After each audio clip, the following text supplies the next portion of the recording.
Hi guys, it's me, ChazzaHD, and welcome to race day for the 2023 Qatar Grand Prix. And of course, we are just 2 hours away, as you can see on your screen, from lights out at the Lusail International Circuit.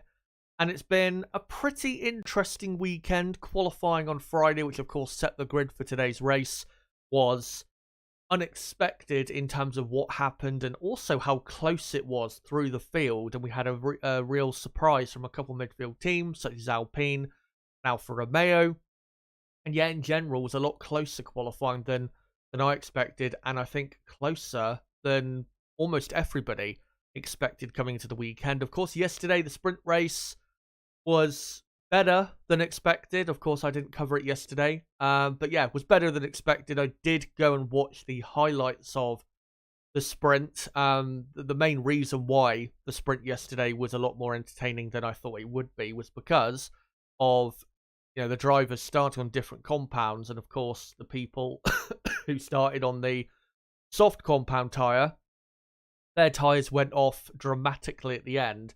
And the people on the mediums then started roaring their way through the field. So that's the main reason why the sprint yesterday ended up being pretty decent. But yeah, great to see, of course, that Oscar Piastri won the sprint race. Doesn't count as an official Grand Prix victory, but you can see that every week now he is improving and really showing how much of a superstar he is. Of course, remember, this is only his debut season in Formula One. Imagine what he can do next year or even in a few years' time. But of course, in this race preview, we're not too much going to be getting into what happened yesterday in the sprint race. We will be touching on it, but again, not too much.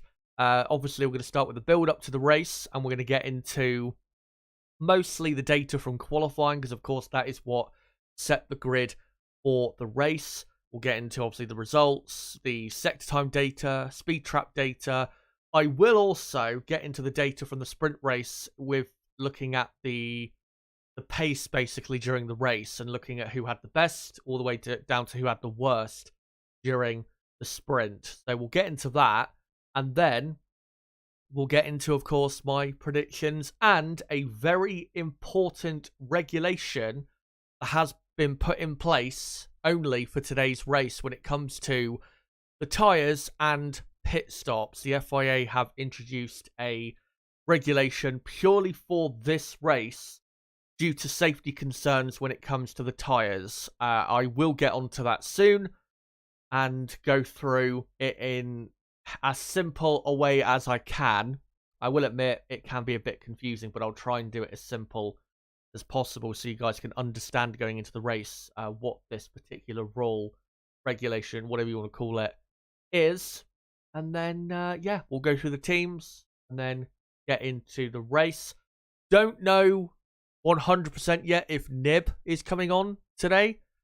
He said he might be earlier, but I haven't seen any messages yet that could indicate that he absolutely will. But I'll find out definitely in the next probably 30 minutes or an hour or so when I check my messages again. So we'll see if he's on for tonight. If he's not, can't blame him really, because it's very late where he's at. So yeah, if he doesn't come on, absolutely no problem, because I think the race starts for him at like 3 a.m. or something ridiculous like that. But yeah, really looking forward to today's race, especially with how high the degradation is with the tyres, even though Pirelli have brought quite a bit harder tyres this weekend than they do most weekends. The degradation's still quite high, and the reason it's quite high is not just because of the nature of the track, but also the track has been resurfaced, and that is also hurting the tyres. Plus, it is very hot this weekend. Even when it, when the sun falls, it is still well into the 30 degrees Celsius range for the air temperature. So those things really not helping the tyres this weekend in terms of being able to manage things. But yeah, we'll get to the specific new exclusive rule for this race later on. Just wanted to say quickly a final couple things. Hope you guys are doing well, no matter what part of the world you're from, what time zone you're in. Hope you're all safe. Hope you're all having as best time as possible. And yeah, can't wait to get into this race. And one final thing, there is a poll running at the top of the live chat, and I want you guys to vote in that poll and let me know who is most likely to challenge Max Verstappen today for the 2023 Qatar Grand Prix in terms of, winning the race. Will it be George Russell, Lewis Hamilton, Oscar Piastri, or Lando Norris? Out of those four, let me know who is most likely to put up a fight against Verstappen, who, of course, Max Verstappen is the 2023 Drivers' World Champion. He officially won his third title yesterday. And let's just quickly get into the championship standings after the sprint race yesterday. So, of course, the top 8 in the sprint only score points. And 8 points, of course, for first and 1 point for 8th place. And it works, 1 point down at a time, all the way down to 8th. And Piastri ended up winning from Verstappen 2nd, Norris 3rd, Russell 4th, Hamilton 5th, Sainz 6th, Albon amazingly finishing in 7th, and then Alonso in 8th. And because of those results, yeah, Max Verstappen, as you can see there with a C, is the champion and is almost now 200 points clear of Sergio Perez. It is absolutely incredible how much he has dominated this 2023 season. Sergio Perez in 2nd had a disaster yesterday. The crash in the sprint wasn't his fault, but his pace was still horrendous compared to his teammate. And he's only now 29 points clear of Lewis Hamilton, who is hunting him down for 2nd in the championship. And then you got Hamilton 3rd, almost 20 points clear of Alonso 4th, with Sainz 5th, Leclerc 6th, Norris not too far behind now in 7th, with Russell just behind in 8th, Oscar Piastri 9th, and Lance Stroll still, for the moment, in 10th in the championship. And then on the constructors side, of course, Red Bull won the constructors title in Japan. And the Mercedes, because they had a good amount of points scored from yesterday, 9 points compared to Ferrari's 3, they have pulled away a bit and are now, 26 points, is it? Yeah, 26 points clear of Ferrari. So that's a good gain over the Scuderia, and if they can deliver another decent result today, then they can probably pull away even further. Aston Martin only scored a point, and they remain in 4th. McLaren closing the gap. McLaren scored, I think, 16 points? So, the gap between McLaren and Aston Martin now is 36 points between the two teams. So, actually, no, the gap, not the gap. The amount of points McLaren scored yesterday was not 16 points, it was 14. Sorry, I don't know why I said 16 points. So, yeah, McLaren, 36 points behind the Aston Martin team. And, yeah, I would not be surprised if they were right on Aston Martin's tail at the end of this race weekend. And they got Alpine in 6th, Williams in 7th, 2 points further clear of the rest behind, with Haas 8th, Alfa Romeo 9th, and AlphaTauri in 10th. But let's now get into qualifying that happened on Friday, which of course set the grid for this race today. So let's go through the results and get into what the grid is and how it is shaping up. By the way, Nib, I've just seen in the chat that, yeah, you won't be able to join me today. Again, no problem. Hope you're all good after that Liverpool match you just finished. But yeah, I can't blame you because it's an awful time for you. These races after like 5 p.m. UK time, it's just terrible for people in Australia. So anyone, regular, obviously we have, is it Brabham, Astro Stevo, I think Miss Marquise or Keese, I think it is, and others, yeah, they'll probably struggle to make it as well, so can't blame them for that, honestly. Max Verstappen will be starting on pole position. It was a brilliant pole, but wasn't entirely a brilliant session. Of course, he did cock up his final run, and then did get a bit lucky that Lando Norris, I don't think, did the best final lap in qualifying. Plus, Lando got that final lap deleted for a track limit violation. Therefore, that's why Verstappen ended up being on pole by 4.5 tenths of a second, when in reality the gap is not that big from Red Bull to the next best team, which I believe is McLaren, quite clearly. And then in second, George Russell, Lewis Hamilton third. Great position on the grid for Mercedes, but I don't expect them to be the second best team today at all. I think McLaren definitely have the second best car here in Qatar. No pun intended. Wrong term. Sorry for the rhyme. And then you got Fernando Alonso fourth. Alonso, I have to say, absolutely brilliant in qualifying. And Aston Martin, as I'll get into with the sector time data soon, in a couple of the sectors were way stronger than we expected them to be. So, yeah, they've been a real surprise of the weekend. And fourth on the grid for Alonso is very pleasantly surprising, because they've not been that high on the grid for quite a long time, it feels like. And obviously, on a regular basis, it's been very hard to come by. And then you've got Charles Leclerc in fifth. Leclerc obviously benefiting from the two McLarens being further down the grid after their lap time deletions. Ferrari's pace is not good enough, I think, for fifth place, really, today. And then Piastri, who won the sprint yesterday, will be starting in sixth. He is the man to watch, in my view, at least in the first stint of the race, coming through the field.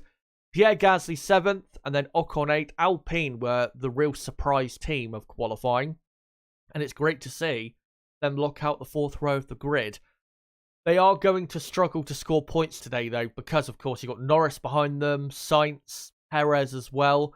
So it is going to be a bit of a struggle today, but I do fancy they'll get something from this race. And then Valtteri Bottas, ninth. Don't think Valtteri got enough credit for that performance in qualifying, because it really was out of nowhere, him getting into the top 10 in qualifying. Ninth, and Lando Norris ending up in 10th, of course, did no lap time in Q3, because both the times he did were deleted for track limit violations, and that's why he starts in 10th when it would have been second. And maybe, with how good McLaren's paces looked, maybe Norris could have put up a fight against Verstappen today if he was on the front row.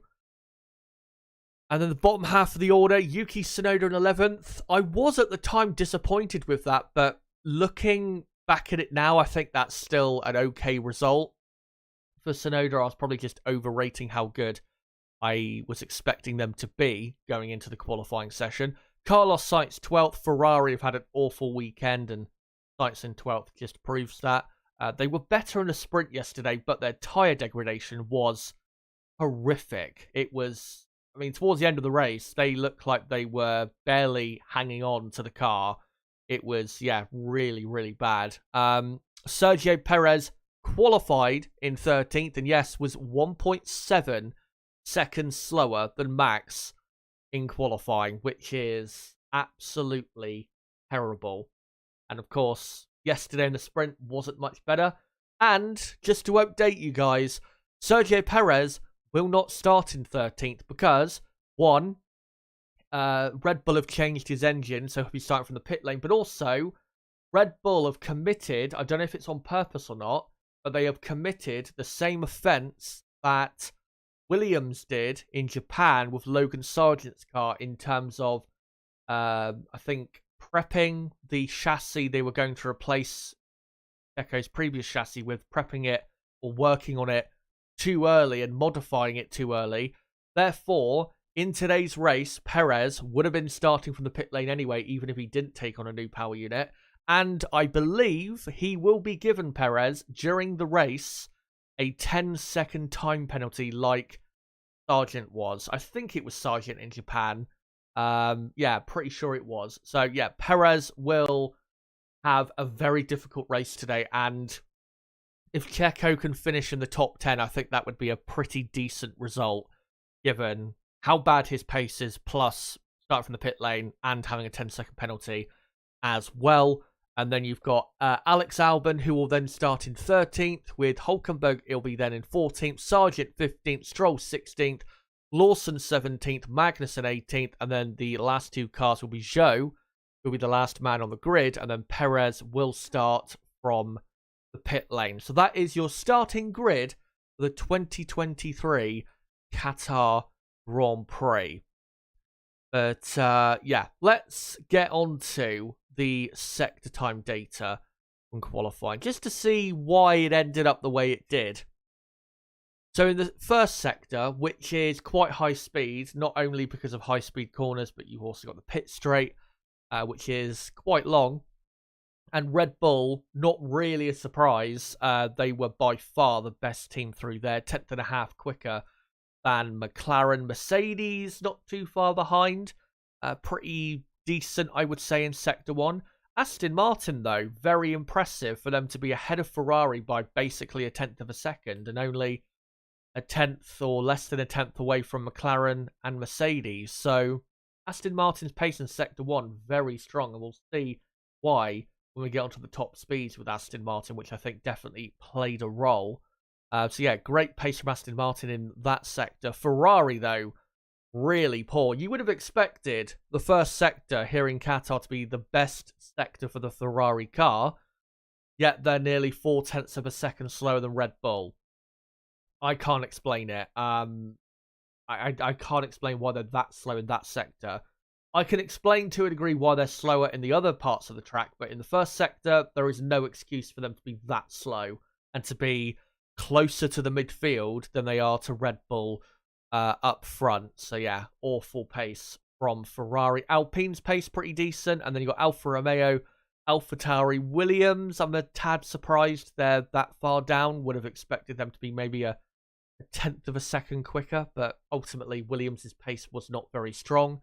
And then Haas, very surprising how bad they were in Sector 1. And, well, Haas in qualifying, I think, had the slowest car. And then the middle sector, which is a bit closer in terms of... It's always going to be a bit closer between the teams because it is a relatively simple sector. Most of the corners or most of what you're doing in the middle sector is flat out. So, yeah, it's not exactly the hardest sector in the world, and that's why it's so close between the top 5 teams. A tenth of a second covering the top 5. Mercedes quickest from McLaren. Alpine, very impressive in that middle sector. That's why they were not just in a good grid position, but that's why they were mixing it with the, with the McLarens and the Ferraris. Or not the McLarens, but they were mixing it with the Ferraris in qualifying because of this very strong middle sector, and final sector was strong as well, which we'll get onto in a moment.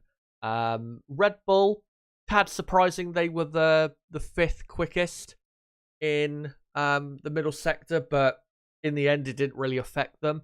And then you got Alfa Romeo, Haas, and Aston Martin, only the 8th best team in the middle sector. Now, I know Alonso is 4th on the grid, but if Alonso had been lapping at a much better pace than, he really should have been doing, 0.3 of a second better than what he was doing, then Alonso would be on the front row today. It was really the middle sector what cost him, because the first sector and the final sector that you'll see in a moment, Alonso was super quick. But the middle sector, I don't know if it's him or the car, maybe he made a mistake, I don't know, but the middle sector was really slow, and that's what cost them potentially putting themselves on the front row of the grid, which, they've not been on the front row of the grid since Monaco, I think, which was, that feels like about a year or two ago already, to be honest. Then you got Williams, 9th, and AlphaTauri, surprisingly the slowest team in Sector 2. Would have expected them to be a couple tenths of a second better off. And then the final sector, which is all about high-speed corners, you've got Red Bull and Aston Martin on very similar pace. And yeah, Aston Martin, so quick in the final sector. But again, if only that middle sector had been a lot better, Alonso could have been right on the front row there. And then you've got McLaren 3rd. McLaren, of course, not surprised that in the final sector, their car is as quick as it is. It's always been very quick in high-speed corners this season. Alpine, very impressive pace, being quicker just about than Ferrari and Mercedes. Ferrari, again, I would have expected a bit more from them. Maybe a tenth and a half more in this final sector. I don't know if it's the relayed track surface, but I think there is something fundamentally wrong with the Ferrari car this weekend, and it's probably going to be something like the track surface, or maybe something else that's causing them to be just so slow this weekend, because we didn't expect them to be this bad, to be honest. And And then you got, yeah, Mercedes, really not a good final sector. Mercedes should have been really a couple tenths of a second better. And then, apologies for the incorrect spelling for AlphaTauri, but they were 7th with Haas 8th, Alfa Romeo 9th, and Williams in 10th. So, going back to qualifying, the pecking order, clearly, for me, was Red Bull just about quickest. McLaren, for me, were second quickest if they had kept their lap times. If, of course, the drivers had not gone over the white lines, then I think you would have had McLaren clearly showing their superiority. And they'd be in a good position today to maybe fight with Red Bull to a degree. And then I'd say Mercedes 3rd, Aston Martin 4th, Ferrari 5th. Nobody expected Ferrari, to be that slow. And then Alpine 6th, Alfa Romeo 7th, AlphaTauri 8th, Williams 9th, Haas 10th. That is, I'd say, the pecking order from qualifying, and it's mostly going to be the pecking order, I think, in this race today. But let's just touch on one final thing from qualifying, which is the top speeds. Now, this speed trap data is from the speed trap located at the end of the pit straight going into turn 1. Now, I have to assume that Leclerc had a slipstream for him having that top speed. There's no way the Ferrari is that much quicker in a straight line than everybody else, doing a 341 kilometers an hour. So, yeah, surely he had a tow. Alonso, though, the second best in the top speed, or in the speed trap. Now, you may be thinking maybe Alonso had a tow or a slipstream as well, but Stroll was only a couple, I think, or maybe 4 or 5 kilometers an hour slower than Alonso, and Stroll, overall for the top 20, was the 3rd highest speed in the speed trap. So I think Aston Martin might have done something to the setup to make them a bit quicker in qualifying. Again, I don't know that. I'm not saying that's a fact. That is not confirmed, but that's my suspicion as to why they were quicker in the higher speed stuff in qualifying. Maybe that's helping them being a lot higher on the grid than they usually are. And they got Alfa Romeo 3rd best. Maybe that helped them as well. Red Bull 4th, McLaren 5th, Williams 6th, and then Mercedes, Haas, Alpine, and AlphaTauri. So watch out for Ferrari, because you can see clearly in the slipstream, the Ferrari is a monster. Aston Martin, though, definitely watch out for them, because they might be a bit quicker down the straights than usual. We'll have to watch out for that and see if that does actually, if we do actually see that happen on track today. And, of course, watch out for the usual teams that are usually pretty quick down the straights. Red Bull, Williams, Haas on here, not looking too quick, but you'd imagine if they can get within a second of someone, they would be, pretty quick. And Alfa Romeo, their top speed, so looking good. But, with the sprint that, of course, happened yesterday, let's just touch on some data from the sprint, because, of course, it was a 19-lap sprint, I think it was, and we did get a very interesting race from a tyre point of view. And with the amount of racing laps we had, I went through the data and compiled the table by, from fastest to slowest, who had the best all the way to the worst race pace, I guess you could say, during the sprint itself. And it is, well, remarkable, the gaps. And I will explain the gaps, obviously, as we go through. So this was the average sprint pace by team. So McLaren had the best pace. They were 0.2 of a second better than Red Bull. Now, I do want to add some context, because I have seen people saying, oh, well, McLaren, they've got the race pace to beat Red Bull today, and well, if only they were on the front row, McLaren could arguably be favourites to win. We do have to remember, McLaren's pace was great, and it is great, and Piastri did have to pass Russell at one point to get into the lead, but Max Verstappen, in doing his lap times, did have to pass more cars than Oscar did. So that probably is why the gap is 0.2 of a second in McLaren's favour. And I think in reality, the race pace between McLaren and Red Bull is probably similar, maybe slightly in Red Bull's favour, but it is probably the same. I don't think McLaren are going to be 2 to 0.3 of a second better in the race today. I would be very surprised by that. But yeah, they both did the sprint on the much better medium compound tyre, which towards the end of the race lasted very well. George Russell, as you can see, his pace very slow, but that in third was because he did the sprint on the soft compound tyre. That's why his pace in the end was so slow, because his lap times dropped off so badly towards the end. If he did the sprint on the medium, I don't think he would have been anywhere near still the pace of the McLaren or the Red Bull, but definitely would have been quite a bit closer and probably within a second of Piastri's average pace. And then you have Carlos Sainz, 2.5 seconds per lap slower. Carlos, of course, was on the soft compound tyre. Ferrari's tyre degradation on that soft at the end of the sprint was, again, it was absolutely horrific. You'd imagine Ferrari today are not going to use the soft compound tyre at any point because it would be such a risk to do that, especially with the rules that the FIA have introduced for today when it comes to pit stops and all that, which I'll get into in a second. So Ferrari's pace is not going to be that bad as it was in what you call it, in the sprint, but it's going to be still, you know, their pace is going to be miles off that, you know, Red Bull and McLaren and even Mercedes to a degree. But I don't think it'll be quite as bad as what we saw in the sprint, to be honest. And then Alonso, he also did the sprint on the soft tyre and was about the same pace. Albon's pace was pretty good, but it was helped in comparison to the Ferrari and the Aston Martin by Albon being on the medium compound, so that's why he looks quite a bit better with his pace compared to those two teams than it probably is in reality. So please do remember that. Gasly, a few tenths back, he did his sprint race on the soft compound tyre, so I am expecting the Williams definitely not to be quicker than the Alpine today. I think the Alpine definitely will be the best midfield car in terms of pace, but probably just too slow to fight with, I think, Ferrari and Aston Martin, never mind the ones ahead of them. Alfa Romeo, though, their pace looks decent, but I don't think good enough probably to finish in the points.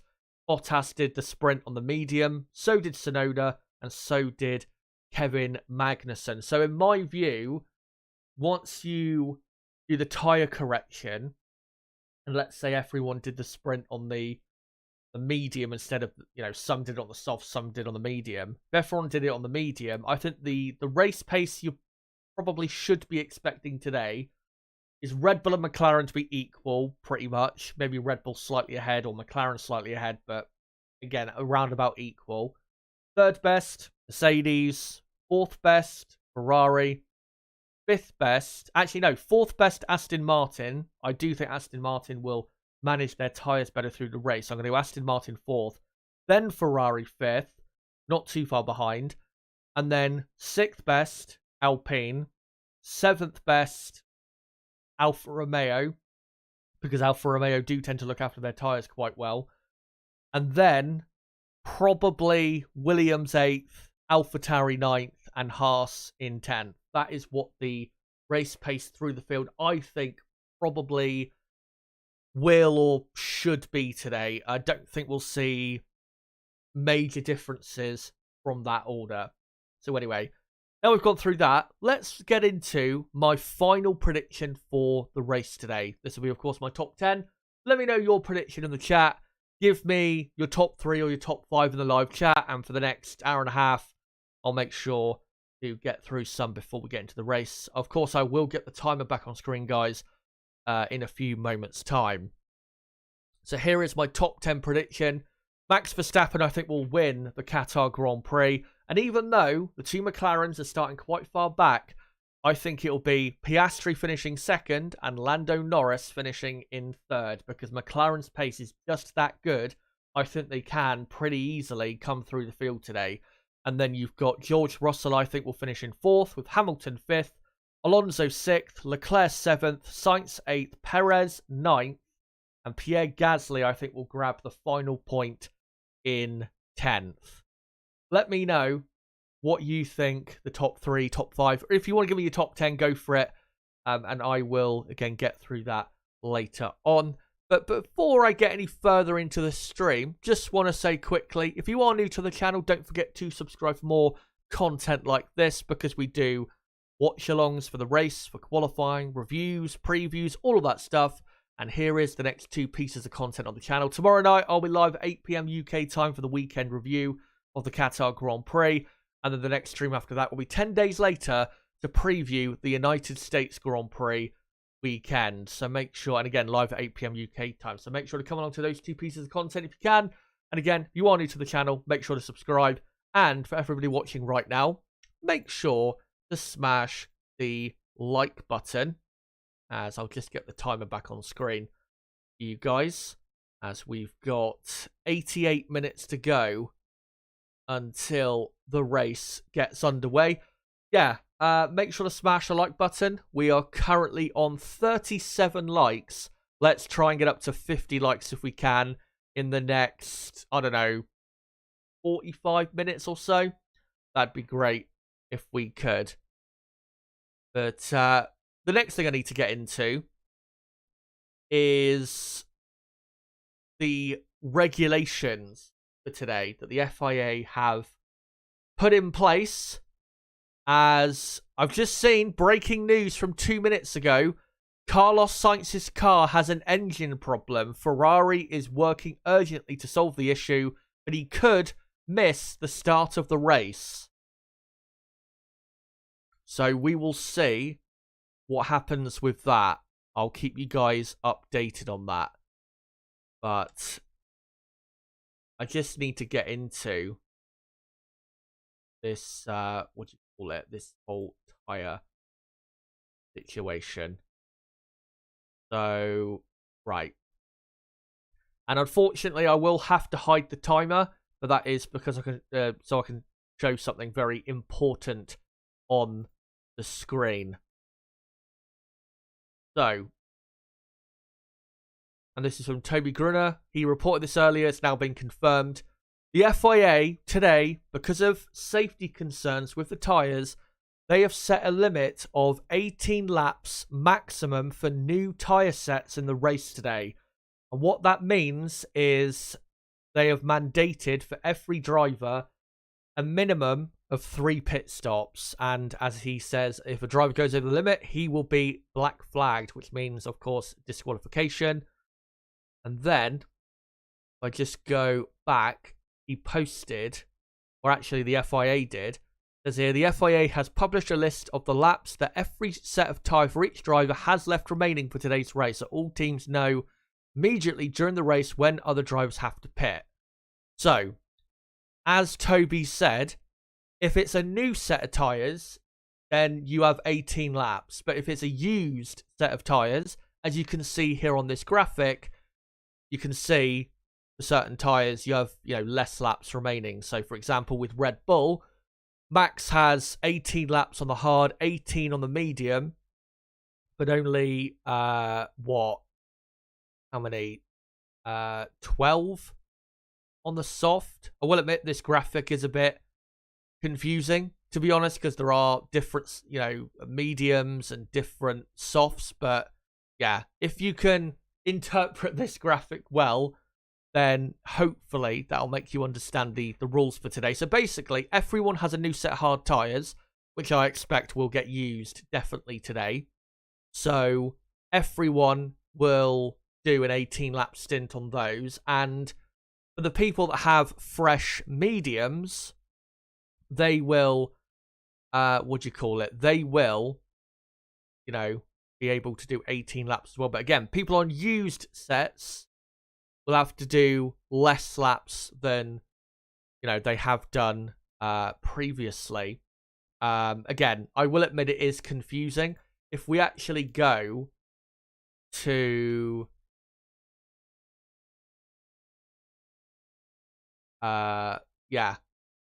we go to this graphic from Pirelli Motorsport, you can see who has new tyres and who has used sets of tyres. So everyone, like I said, has a new set of hard tyres. Magnussen and Hülkenberg have 2 new sets of hard. So did the 2 AlphaTauris and the 2 Williamses. That could help them very much. And also Zhou has 2 new sets of hard tyres. Also, though, everyone has a new set of mediums except for Hülkenberg. But some teams have 2 new sets of mediums, such as Lance Stroll in the Aston Martin, Kevin Magnussen, Logan Sargent, Yuki Tsunoda, and Alex Albon. So those drivers might be dark horses today with having an extra set of fresh mediums, because it means they'll be able to go longer than certain other teams will be allowed to do. So it will be at least a 3-stop race today. Unless we get a late safety car, I can't see us having any soft compound tyres being used, especially with how quickly they go off. So it should be mediums and hard tyres. And, well, now that a 3-stop has been mandated, let me just see if Pirelli said what the quickest strategy is. No, they haven't. And I think because it's been mandated, rightfully so, it's a bit too hard, I think, to predict. So let me just get the timer back on screen. There you go. Hour and 23 minutes to go. So yeah, it will be a 3-stop race. And in terms of how the teams do the race, again, mediums and hard compound tyres are with the tyres of choice. But some teams are going to be different with how they conduct the race. For example, with Williams, with them having 2 new sets of mediums and I think 2 new sets of hard tyres, they have a much more open window as to what they can do with their race today than other midfield teams do. So yeah, it's going to be an interesting race, and it is a shame that of course there won't be any differences with, you know, some people doing a 2-stop, some people doing a 3-stop. That is a bit disappointing, but more pit stops normally in Formula 1 means we get more action. So yeah, I think we're in for a decent race today. Certainly, strategically, a very interesting one because, of course, 18 laps is the maximum amount of laps you can do today on a new set of tyres. That doesn't mean everyone is going to be doing 18 laps on the new set of tyres they are on. Some people will go, even if they're on new set of tyres, they will go for a slightly shorter stint than they could do at the maximum. And of course, with the tyres being, or the tyre degradation being so high, that will make the undercut today extremely powerful. As powerful as you normally would see in Singapore or Bahrain, places like that. So I think we'll see a lot of undercutting today. And obviously the overcut you can't really do today. So I think we are going to see teams going definitely with the, maybe not the first pit stop, but definitely the second pit stop. I think you'll see teams going maybe quite a bit earlier than maybe they could or should to try and jump ahead of the cars they are racing. So yeah, please do remember that going into the race today. It is mandated 3-stop strategy, and yeah, only really because of the because of what you call it, because of the how bad the tyre wear is this weekend. The soft compound tyre, you would think, is not going to get used at any point. Unless we've got a safety car with like 6 or 7 laps to go. Then I could see someone putting on a set of soft tyres and absolutely going for it. But yeah, we'll see what happens with that. But we've got an hour and 20 minutes to go, guys, until the race starts. So let's get into the teams and how I think they'll do in today's race. And what the strategic keys are for these certain teams and how they can maneuver on strategy today to try and get into the positions they need to. So Red Bull, let's go to Max Verstappen first. Yeah, really, because the biggest rival this weekend for Red Bull, McLaren, with them being a bit too far back on the grid, Max has a very simple job today. Maintain the lead into turn 1 and then pull away as quickly as possible. because the Mercedes, they won't be able to live with the pace of the Red Bull, and as McLaren are coming through the pack, that is Max's chance to pull away. So if he can build like a, I don't know, like a 6-7 second lead to Russell by the time Piastri or Norris gets right up to the back of Russell, then I think that should be good enough for Max to have a comfortable rest of the Qatar Grand Prix. But if he can't pull away and is, or if he does pull away but it's not by enough and it's only by 3-4 seconds, then that could make things very interesting in the race today. So yeah, very important first into the race for Max to build that gap. For Sergio Perez, of course, he's starting from the pit lane. He's going to have an in-race 10-second penalty, we believe. It's going to be a very difficult race for him. I think the best thing for Red Bull to do is, and it makes it difficult with the maximum amount of laps on a compound you can do is 18.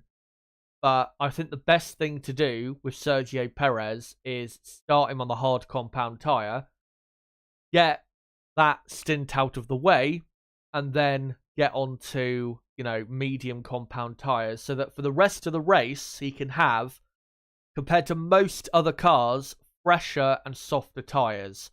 Because that is the best chance he's going to have of getting through the pack and getting into the points.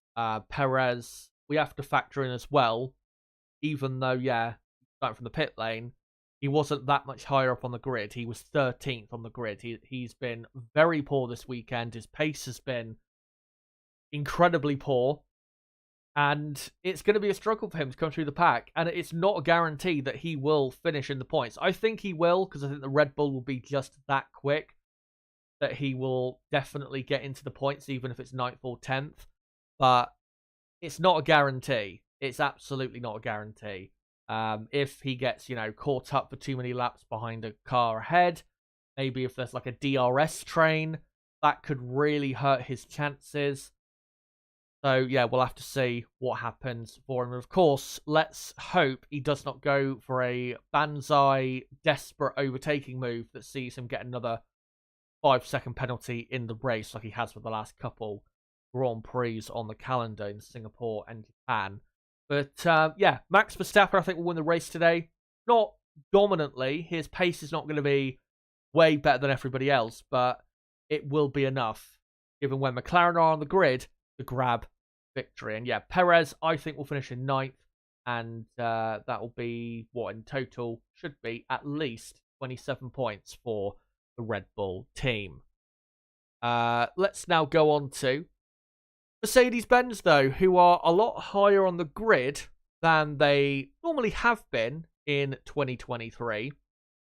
And it's not a lot higher, but it's a bit higher on the grid, I think, really, than they deserve to be. Because second and third on the grid insinuates that they have definitely the second best car, and that they're, going to be looking to secure a good double podium finish. But McLaren, obviously behind them, definitely have got a lot more pace in the bag than the Mercedes team do. And as long as McLaren have a clean enough race, I think McLaren will eventually get past both Mercedes cars, because I just don't see that the Mercedes has the pace, enough pace, to hold back both McLarens. And that's why I'm going with Russell in 4th, Hamilton 5th, which, by the way, would still be a decent result. That's 22 points, and that would be quite a bit more than Ferrari, who I think I predicted them to get 7th and 8th.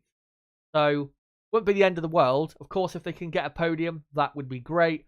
But if you're a Mercedes fan, do not be expecting a double podium today, because I don't think that really is possible. Plus, they have to contend with the Joker in the pack, I guess you could say, Fernando Alonso, the Aston Martin, who is just behind them on the grid. We don't know exactly what Aston Martin's pace is going to be like today. Maybe Aston Martin will be very strong today. We'll have to see. But, I wouldn't be expecting, again, a double podium. And even expecting a podium, I think, would be pushing it, given how clear Red Bull and McLaren have been compared to the rest of the field. So, 4th and 5th, I think, will be for Mercedes. What can they do strategically, though, to keep McLaren behind? The only thing they can do is pit earlier than McLaren, say 2 or 3 laps earlier, to try and get that undercut gain, and then protect themselves later on from McLaren.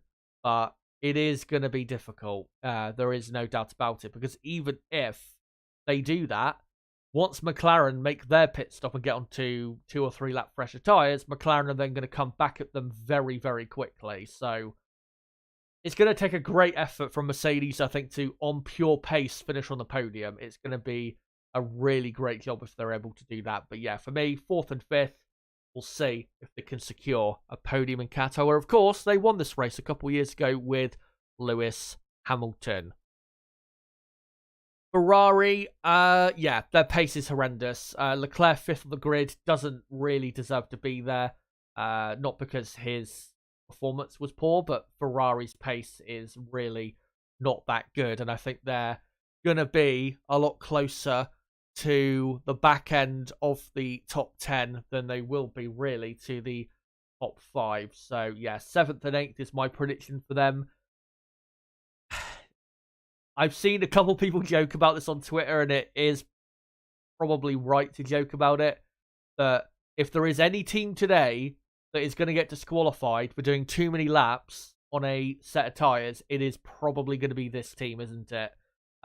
Even if it's, you know, just 1 lap extra, you can guarantee these they're going to be one of the teams to fall foul of that regulation. But let's hope they don't, because that would be incredibly embarrassing, especially when you consider that this season, strategically, they've not been great, but they have been a lot better than they were last year and in the years previous under Inaki Rueda's leadership on that part of the team. So it would be, yeah, a real embarrassing moment from Ferrari, especially after, obviously, a few weeks ago they brilliantly won in Singapore. But yeah, I just don't think, with the tyre degradation being this high, the highest we've seen in quite a while, this is the worst track really for Ferrari's main weakness, which is looking after tyres. So yeah, if you're a Ferrari fan, I would be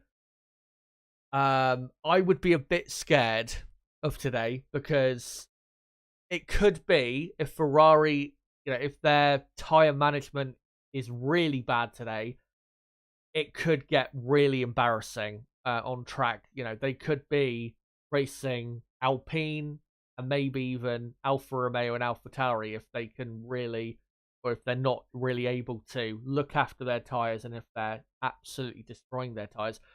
One thing I will say with yesterday in the sprint is Carlos Sainz, when he came into the pits in Parc Ferme after the sprint had finished, his front right tyre was absolutely gone. It had a massive line through it, and it was, yeah, it looked absolutely disgusting, to be honest. There were other teams, their front right tyres looked pretty bad as well, but not as bad as the one on Carlos Sainz's Ferrari. It looked really bad on his. So yeah, I do fear for Ferrari today, but let's hope that it isn't maybe as bad as I'm expecting. But yeah, I wouldn't be surprised if they're forced to pit maybe even 4 times today. I would not be surprised if that happened. Right, next up, Aston Martin. Fernando Alonso 4th on the grid. Brilliant qualifying on on Friday. Alonso's had a pretty good weekend, of course, has great memories and great history here. A couple of years ago, finished on the podium for Alpine, which was a absolutely tremendous result for Fernando, and seems to be tapping back into that form this weekend. And Aston Martin in general seem to be a bit better than expected. I don't think they expected to be as quick this weekend as they have proven to be, and as they were in quali. Again, they were only one better sector in qualifying away from being on the front row of the grid, which I don't think they expected to be anywhere near at all coming into the weekend. But I think the key for Aston Martin today is if they can manage their tyres a bit better, quite a bit better than Mercedes, then that might allow Alonso to actually start fighting the Mercedes cars. But my feeling is Mercedes will be just a bit too quick. Not by a massive amount of time, but it will be just too much for Alonso and Aston Martin to handle, because I still don't think Aston Martin have got quite enough of a car to be fighting Mercedes right now. So, yeah, that's why I've got Alonso in 6th place. Of course, Aston Martin normally do have some of the best tyre management on the grid.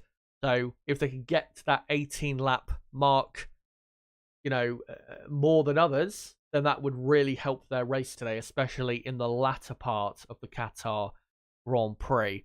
For Lance Stroll, who has been...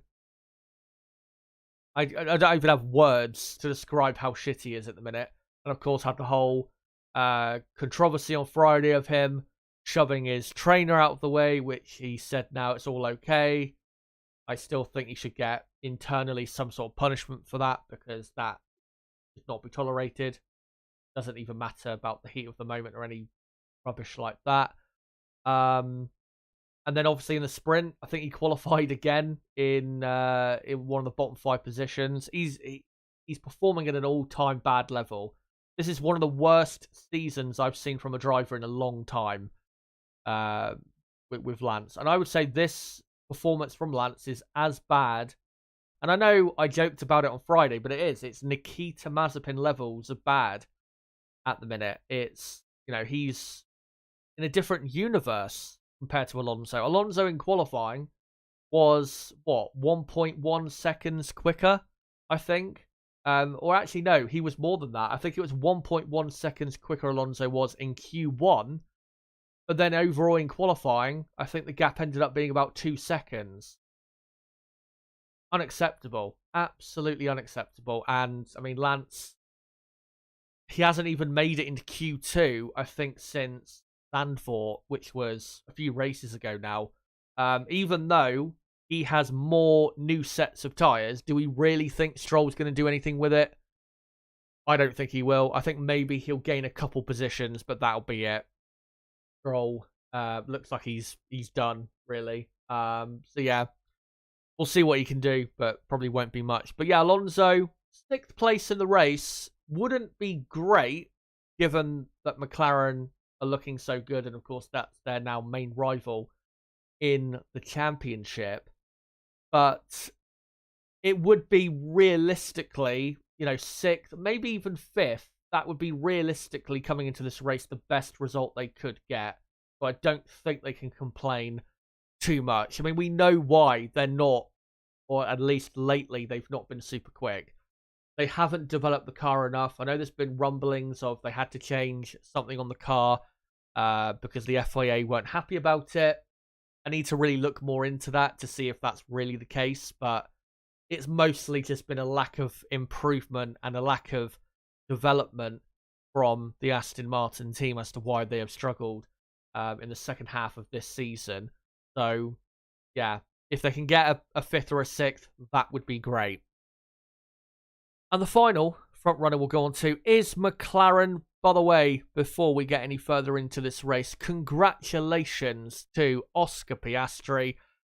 A tremendous drive yesterday. Not just in winning the sprint, but getting the pole position as well. And, of course, the sprint itself was not a foregone conclusion, because he got overtook brilliantly by Russell at the hairpin, who dive-bombed him out of nowhere, and then had to get back past him, did it in good time before Verstappen could get near him. And then, of course, he won by, I think, was it a couple seconds from Max Verstappen. It was a great drive, and like I said at the start of the stream, every race he is making, or let me try and phrase this in a way, he's increasing the hype around him purely with his performances every single week. 2 weeks ago in Japan, never raced there before, puts it on the front row. Comes here to Qatar, where he has actually done, I think, like 150 laps of testing here before, but still not maybe as much experience as the other drivers have got. And then, puts it on pole for the sprint and wins the sprint. again, every single Grand Prix, he's impressing us so much. And I'm so excited to see what we're going to see from this kid in 2024. And maybe if McLaren have got next year a race-winning car, maybe we'll see Piastri win one or more races next year, which would be quite something. But yeah, Piastri in the race today starting in 6th, Lando Norris starting in 10th. Not great grid position, but they are going to be the team moving forward the most today. Piastri, I think, will definitely easily get past Leclerc. The McLaren and Ferrari are so different in terms of pace. And I think Piastri will pass Alonso as well. Passing the two Mercedes, though, won't be easy. Both drivers, of course, Hamilton and Russell, are great drivers. Plus, Mercedes will be defending very hard to get such a great result from a weekend, which I don't think they were expecting, a lot of great things from. So, it's going to be hard, but looking at what Piastri did in the sprint and looking at how he's performed generally today, I think Piastri will finish this weekend. Not finish this weekend. He will finish 2nd in this race today. I've just fucked up my words there. Sorry about that. Yeah, Piastri, I think, will finish in 2nd, even though it will be still difficult. Lando Norris, I know it's probably ambitious, me saying he'll finish 3rd, considering he's starting 10th. But if you look through the pack, he has to pass. I mean, Bottas, Ocon, and Gasly, he'll overtake easily. I think he'll probably overtake Leclerc easily, because, again, Ferrari's pace is not going to be anywhere near the McLaren's.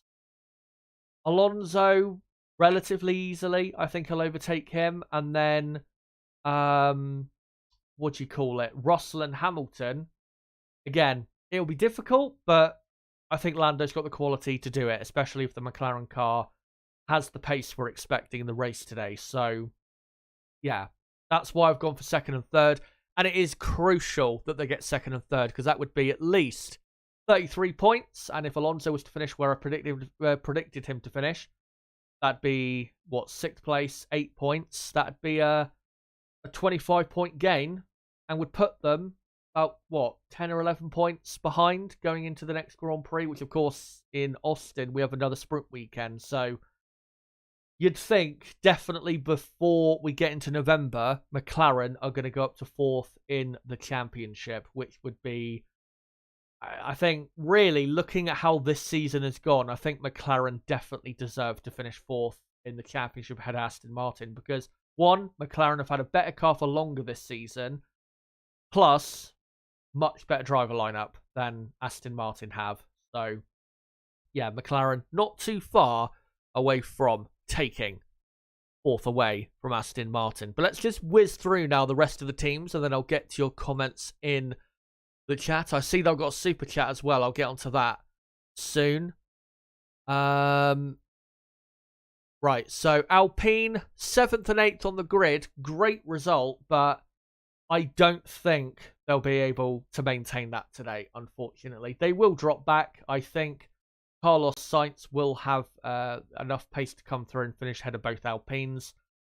Won't be necessarily easy for Sainz, but I think Alpine just won't have as much pace as Ferrari.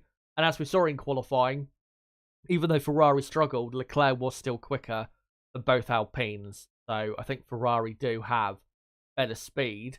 So yeah, they'll lose position to him. And even with Perez's 10-second in-race penalty, I think they'll finish behind him, because I think the Red Bull will be so much faster than the Alpine.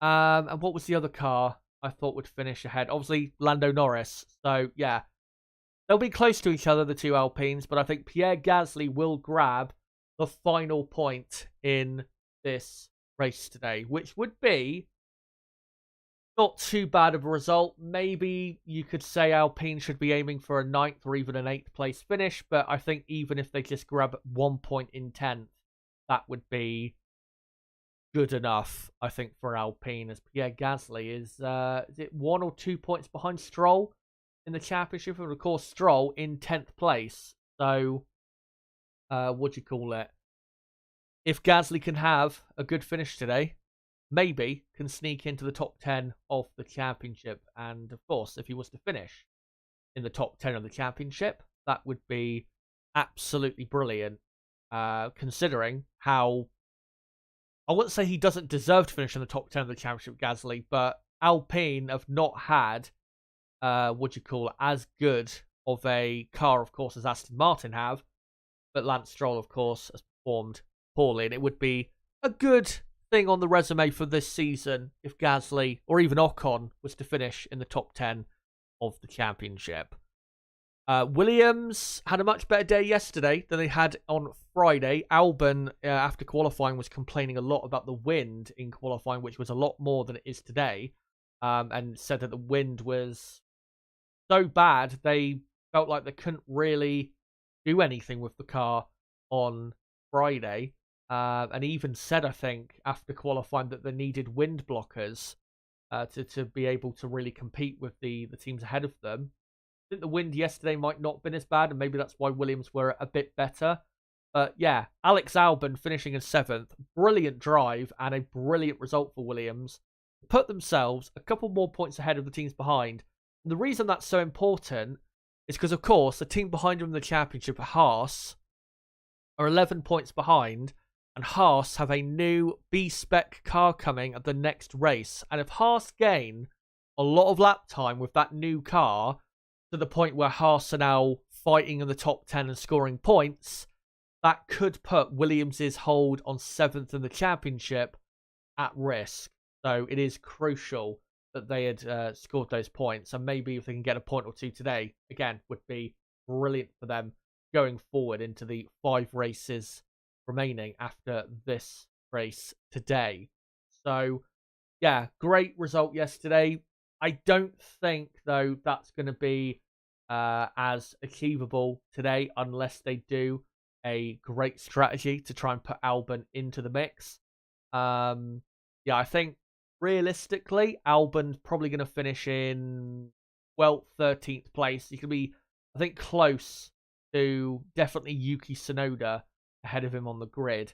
And maybe close with, say, Lance Stroll in the Aston Martin, who you would expect would make progress from 16th on the grid. So, yeah, they're not going to be, miles away from the points, but most likely won't be quick enough to get it. Past F1, I think they've got, basically the slowest car this weekend. So, yeah, I think Haas, I don't think you can really expect anything from them. And like I said a couple of times already this weekend, they are just waiting to get that B-spec car at the next race in Austin, because that's going to hopefully push them forward quite a bit further than they've been in the last few races and put them back to where they maybe were at the first, 7-8 races of the season, something like that. But yeah, no chance of points today, especially with it being high tyre degradation. We know they struggle a lot with that. Valtteri Bottas up in 9th for Alfa Romeo. Fantastic to see. Again, didn't get enough credit for that amazing lap. I do think, though, that Bottas does have a decent chance of finishing the points today, purely because we know the Alfa Romeo does tend to look after its tyres well. And if it is extreme, the tyre degradation today, that will really help, because it might just maybe pull Ferrari a bit closer towards them and maybe hurt some teams behind them in allowing Bottas to finish in the top 10. So, yeah, it's going to be close. Hopefully Bottas doesn't have too bad of a start, which I know he's had a couple times recently. But, yeah, if he finishes in the top, 12, 13, to be honest, I don't think that would be too bad, because Alfa Romeo, we didn't expect them to be top 10 in qualifying anyway. We thought they'd be one of the slowest teams this weekend, and they have proven us massively wrong on that. So, yeah, if he can finish just outside of the points, that would be a decent effort as well. And for AlphaTauri, you've got Yuki Tsunoda in 11th, Liam Lawson 17th. Lawson has struggled so much this weekend. I don't think he's ever driven around here before, so he's not really getting on with the track, and he's struggling with just the way this track is. And obviously spun off into the gravel at the start of the sprint as well, which was quite embarrassing. course, today is probably going to be Liam Lawson's final race of 2023. We expect that Daniel Ricciardo will take back over that seat in Austin. So, yeah, hopefully has a decent race. Yuki Tsunoda, though, the main hope for the team of finishing in points. But I think probably AlphaTauri don't have enough pace to do that. But we'll have to see what happens. I can't really get a good enough read on AlphaTauri as to where they'll probably sit today. But probably not quick enough to actually finish in the points. And those guys, with 54 minutes to go until lights out, those are all the teams. Oh, Nibs just let me know in the chat, Carlos Sainz is out of the race due to a fuel system issue, which we do see quite a few times on these cars. Oh dear. What a disaster. You don't see cars not being able to even make it out for the race a lot. But yeah, fuel system issue. We have seen, I think we saw it a couple of times for Red Bull, didn't we? Start of last season. And I think we've seen it a couple other times since then. But yeah, that's so disappointing. Because Sainz, I think, did a pretty good effort yesterday in the sprint. I know Ferrari was slow, but I thought Carlos held on well to grab 6th place. And performed better in the race than his teammate did. Obviously didn't have a good qualifying. The Ferrari car's been so difficult to handle this weekend. Yeah, that's a shame. So yeah, that's Sainz already out. That'll be what that means. It'll be Tsunoda 11th. Albon will now start 12th. With Hulkenberg 13th. 14th will be Sargent. So Williams have gained very well from this. 15th Stroll, 16th Lawson, 17th Magnussen, 18th will be Zhou, 19th Perez, but Perez starting from the pit lane, and Carlos Sainz obviously out in 20th. So yeah, very, very disappointing. Oh, I've just seen as well, Chris Medland has just tweeted, no further penalty for Red Bull and Perez, as the stewards say at no point did Red Bull have more than 2 chassis and additional assemblies ready at the same time. Team interpretation didn't break rule, but intention of rule means it will be looked at moving forward. So there you go.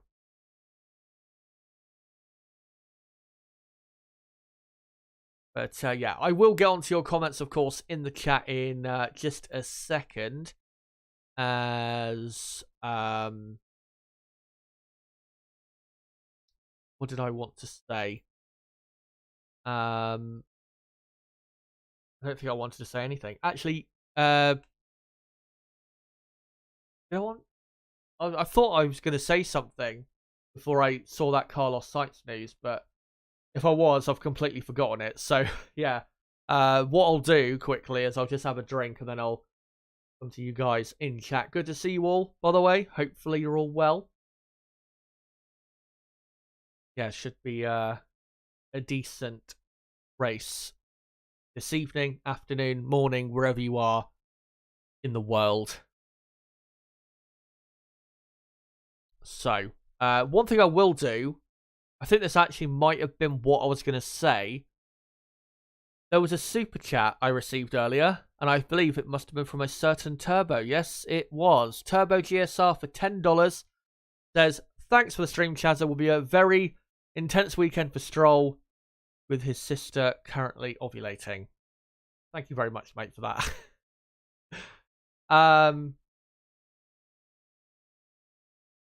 Yeah. I'm not sure there's anything I can add on top of that. But, right. Let's get into some of your comments. See what you guys have to say. I'm going to go a bit further up in the chat from what was being said earlier. I can't go to the start, unfortunately, but I'll try and scroll through and find the best comments I can.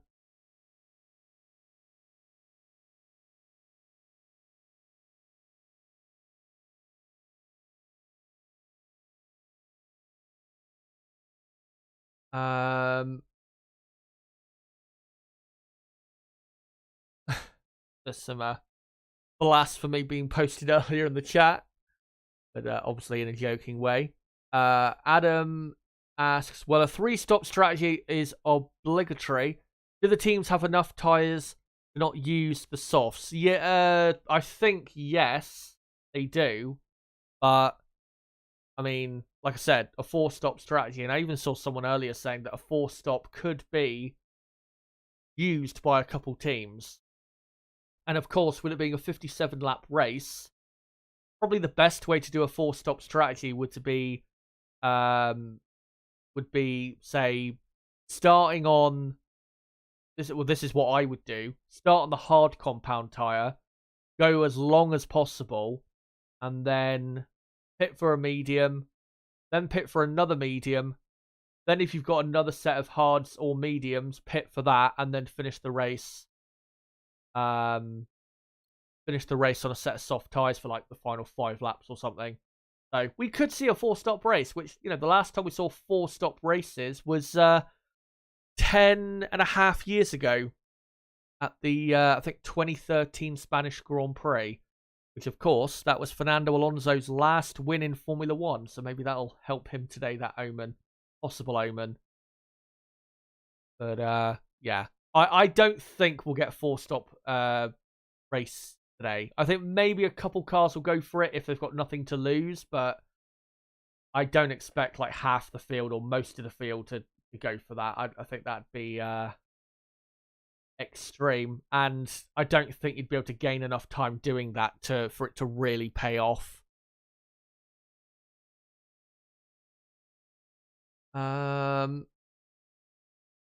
Mickey says, so if the teams go longer than 18 laps, would they get a penalty or a black flag?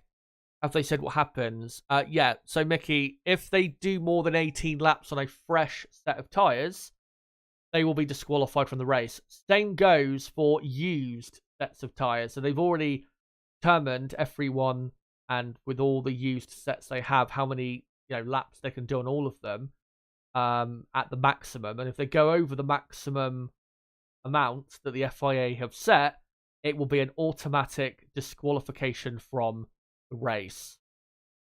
At least, well, that's what they said. Whether they'll be strong enough to actually enforce that, we'll have to see, because we know they're one of the worst organizations at enforcing regulations. So yeah, we'll find out.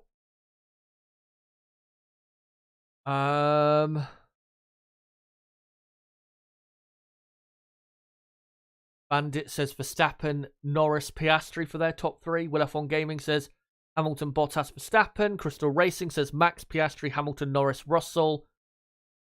Adam says Norris, Piastri, Sainz. Brooks says Verstappen, Hamilton, Piastri. Hello to Superkev, by the way. Adam Osborne says Verstappen, Piastri, Norris, Hamilton, Russell, Leclerc, Alonso, Sainz, Gasly, Bottas for their top 10. So you've, well, obviously Sainz is not going to be competing.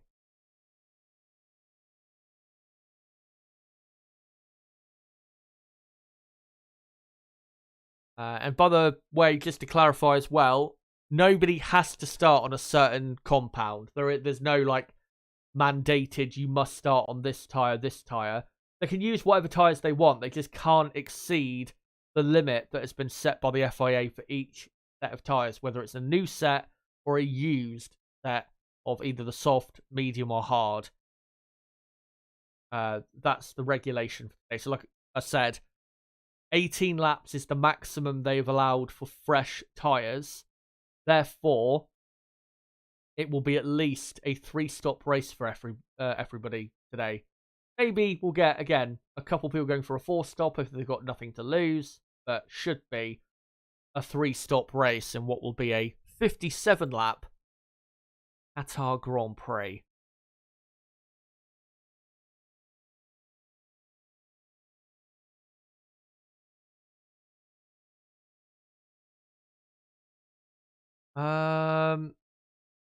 Crystal Racing says, if Lawrence sells Aston, I'm going to feel bad for Alonso because Fred has been great on track and kept his complaints quite off track for once. What an indignified way to end your F1 career. I don't think going to do that, but yeah, it would be a shame, of course, if that happened. But I don't think that's going to happen. I think Lawrence is in it for the long game, for the long haul, rather. I think the agreement and the setting up of the Honda engine deal for 2026, I think, is evidence that he's going to be around for a while.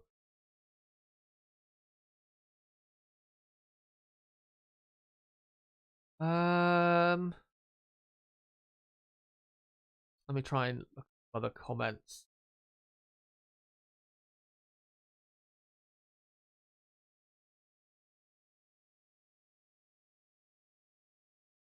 Trying to scroll down. Jazztastic says, haven't even watched anything F1 this week. I'm surprised the Mercs have qualified that high. Yeah, I think my prediction coming into the weekend was that they would be 6th and 8th in qualifying. Yeah, I'm very surprised. Not just at the pace, but yeah, especially benefiting the way they did from the McLaren's problems. The 2nd and 3rd. The last time Mercedes was 2nd and 3rd on the grid, I think, was the Australian Grand Prix in Melbourne, which of course didn't end quite as well as they hoped. Of course, they got up into 1st and 2nd, and then it kind of crumbled a bit from there. Still ended up finishing 2nd though, but I think they came away from that weekend thinking they probably should have had a bit of a better result than that. But right, let's go to the most recent comments. McLaren F1 racers. Thanks, Chazza, for the time check earlier. I was convinced the start time was 8 PM. That's the track time.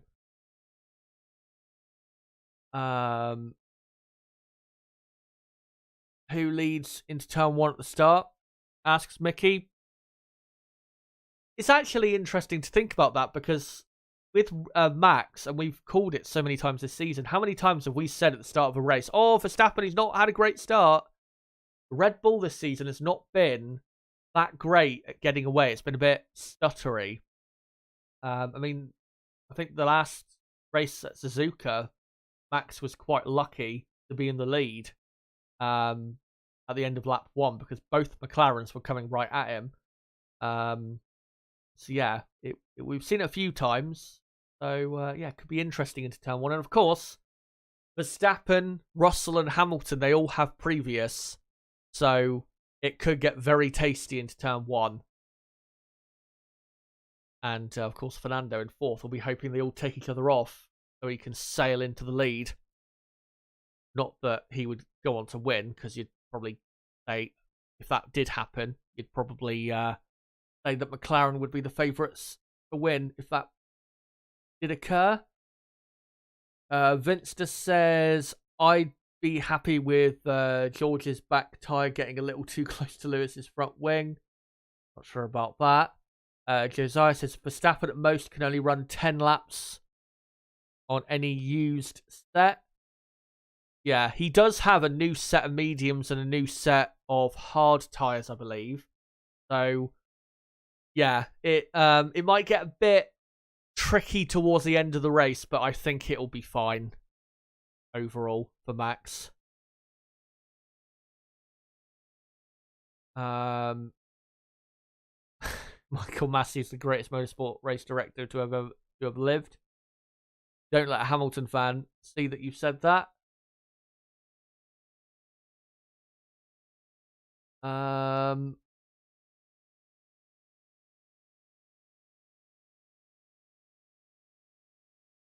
Prank saying on the chat, or responding to Hank saying, and if Daniel does decent and Perez loses 2nd in the championship, I bet he's gone in the off season.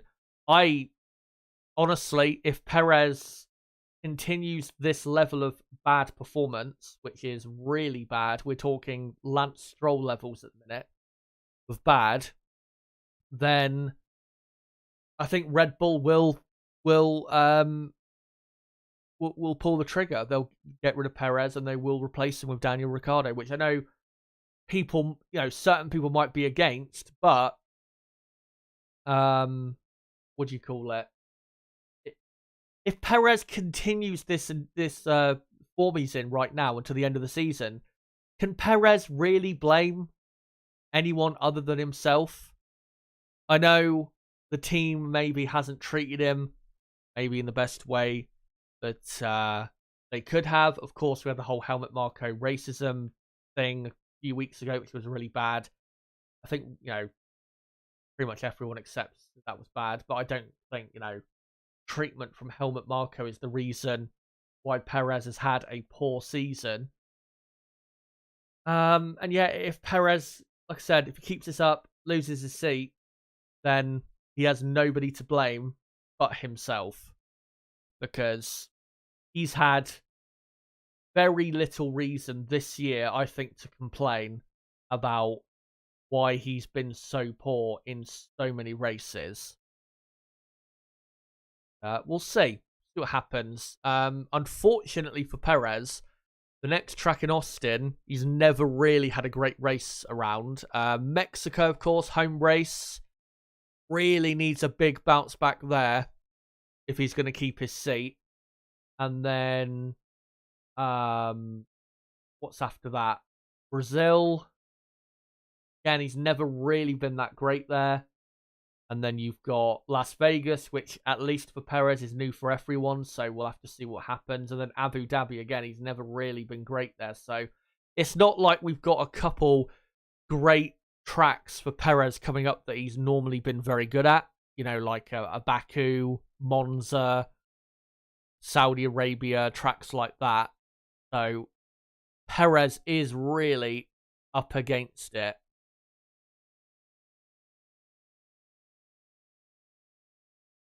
And yeah, Nib, that is what I mean with that comparison. I don't mean Perez and Stroll are performing at the same level. Perez is definitely still performing better than Stroll, but yeah, it's a similar situation at the moment in how poor they are, both of them, compared to their teammates.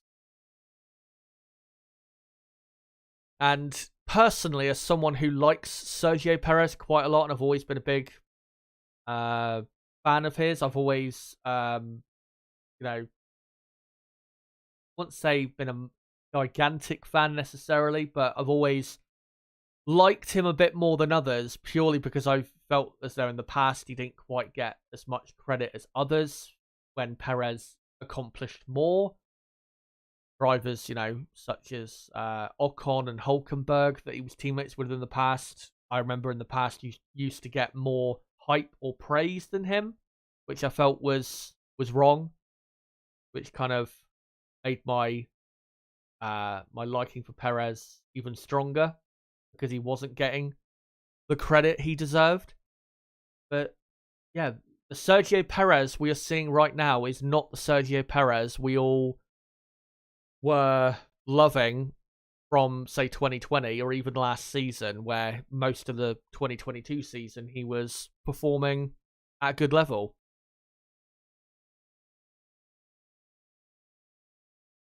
And yeah, see you later, Neb. Hopefully you have a good one.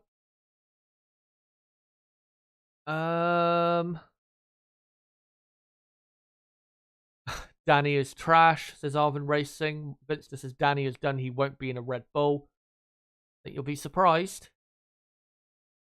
De Regara says, I honestly see more of a winner in Piastri than Norris. Lando Norris seems to be a glorified Nick Heidfeld, really. Come on, that is harsh. I mean, I liked, well, I can't say I liked Nick Heidfeld because I wasn't watching up on when he was racing in the series, but Nick Heidfeld's another driver who I don't think got enough credit for how good he actually was in his career. I think Nick was probably the 2000s version of Sergio Perez, to be honest. But yeah, I wouldn't say Lando's a glorified Heidfeld. I think that is a bit over the top. But in terms of the debate as to who Piastri is better than, I think it's a bit too early to compare him to Lando, because even though they are teammates, this is only Oscar's debut season, and we know normally people in their second season improve quite a bit. And we saw it from Lando Norris, for example, in 2020. He improved quite a bit. What do you call it? Who else? Carlos Sainz, I remember, in his second season, improved quite a lot. So, those are just two recent examples. So, yeah. I think doing a fair comparison of Oscar and Lando, I think that needs to wait until next season, really. I will say, though, I think Oscar is already one of the top, maybe 8, 9 drivers on the grid, at least. He's definitely better than drivers like Albon, Hulkenberg, Magnussen, Gasly, Ocon. I think he's definitely better than those drivers. And I know he's not even completed his first season, but I think already he's proven that he's a level above those types of drivers. All squibs. Who will be the first to win a full race, Piastri or Norris?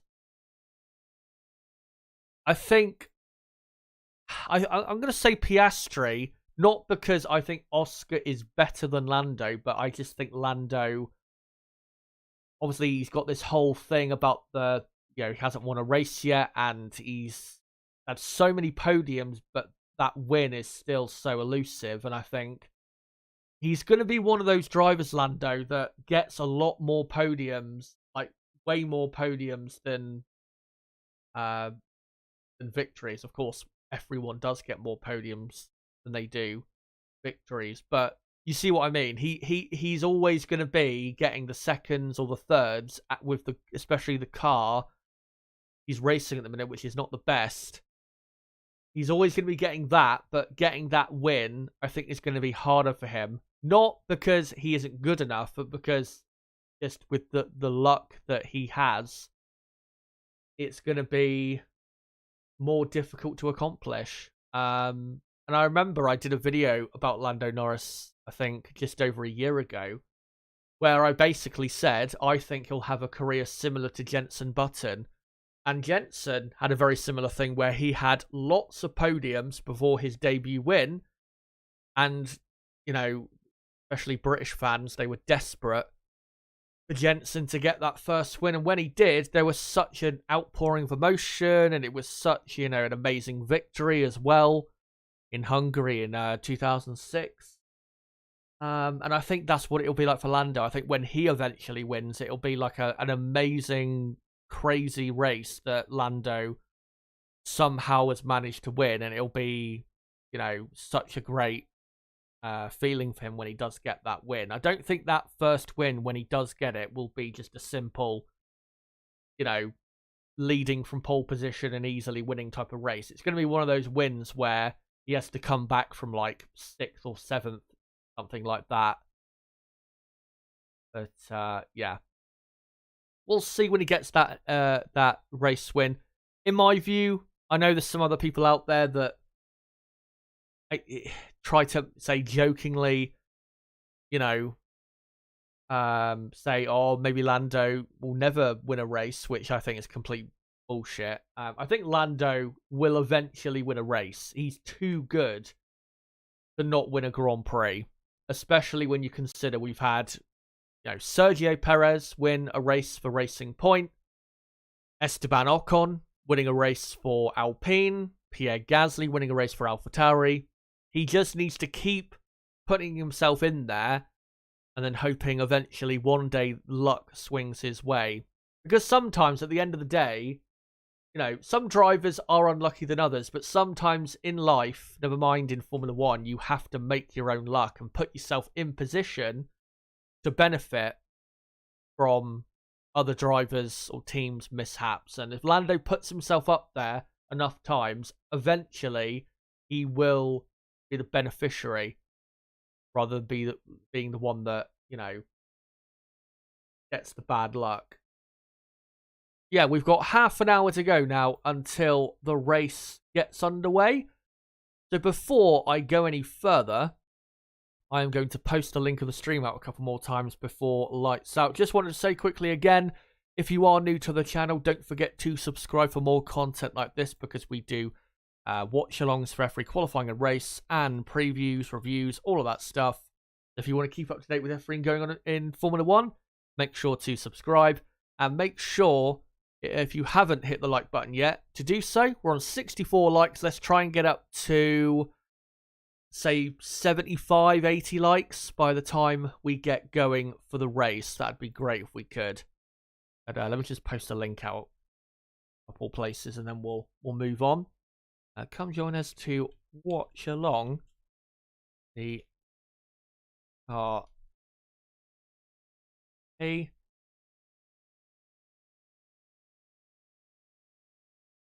I'll just throw it out on Twitter, and also have a look on Twitter to see if there's any new news.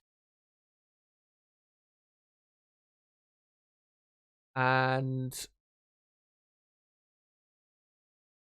no, can't see anything.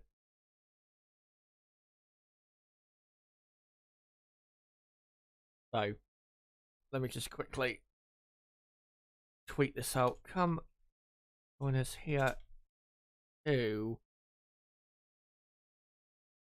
watch along the Qatar Grand Prix. We've got, what, 28 minutes to go? And on Sky, we've got Simon Lazenby and Nico Rosberg doing the grid walk.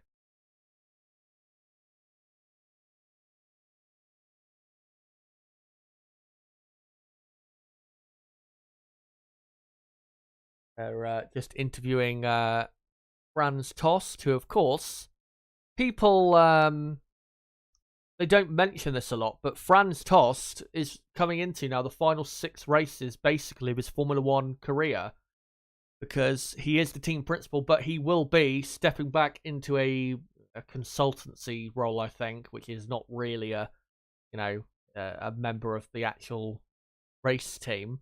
And it will be Laurent Mekies, who I think, last year was the sporting director of Ferrari, and I think was this year for a few races. Yeah, the sporting director of Ferrari.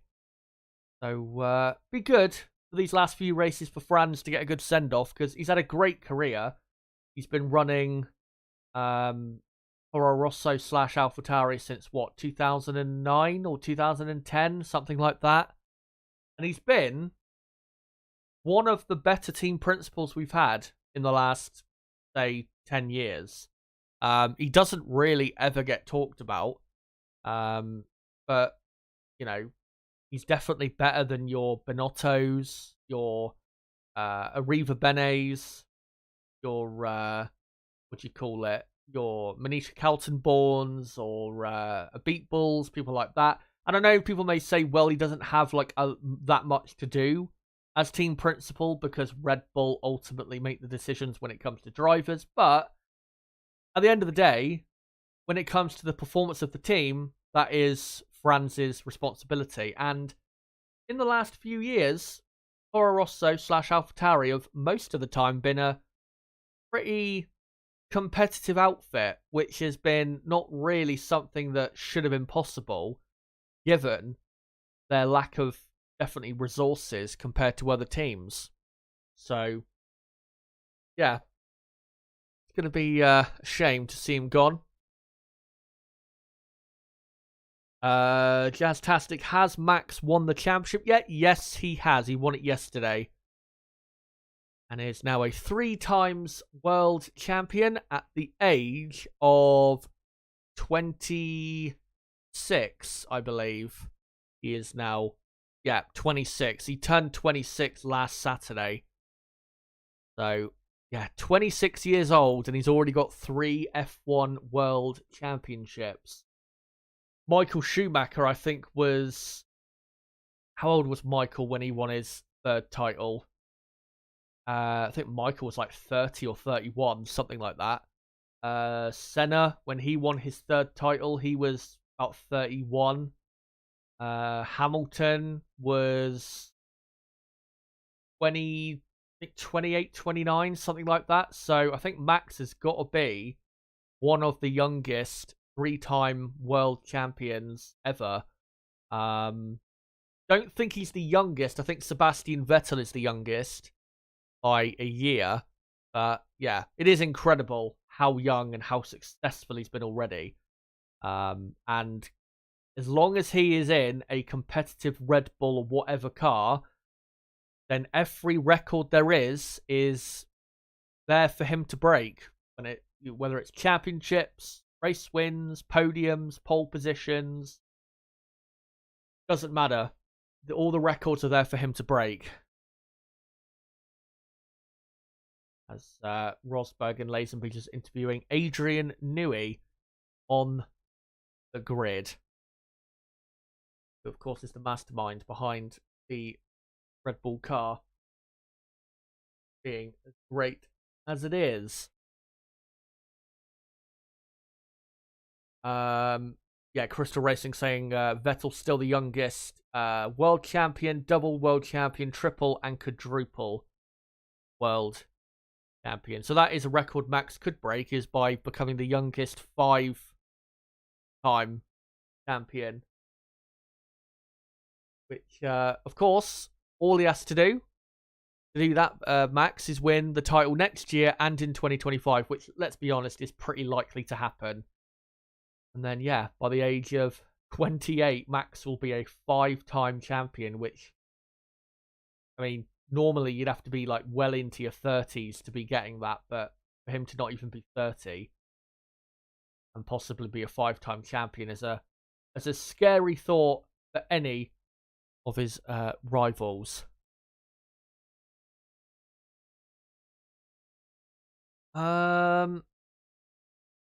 Vinster says Perez binning his career lately.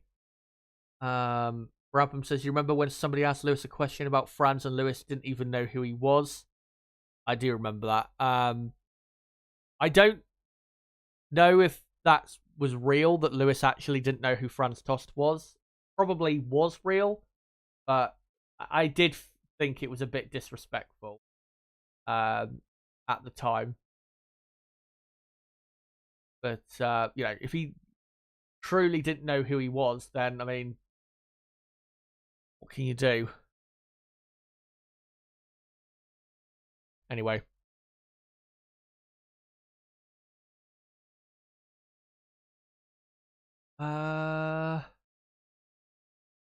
Blue Flag Alpha says, what Ferrari starts with one car only? Whoever Ferrari fan here must be upset for sure.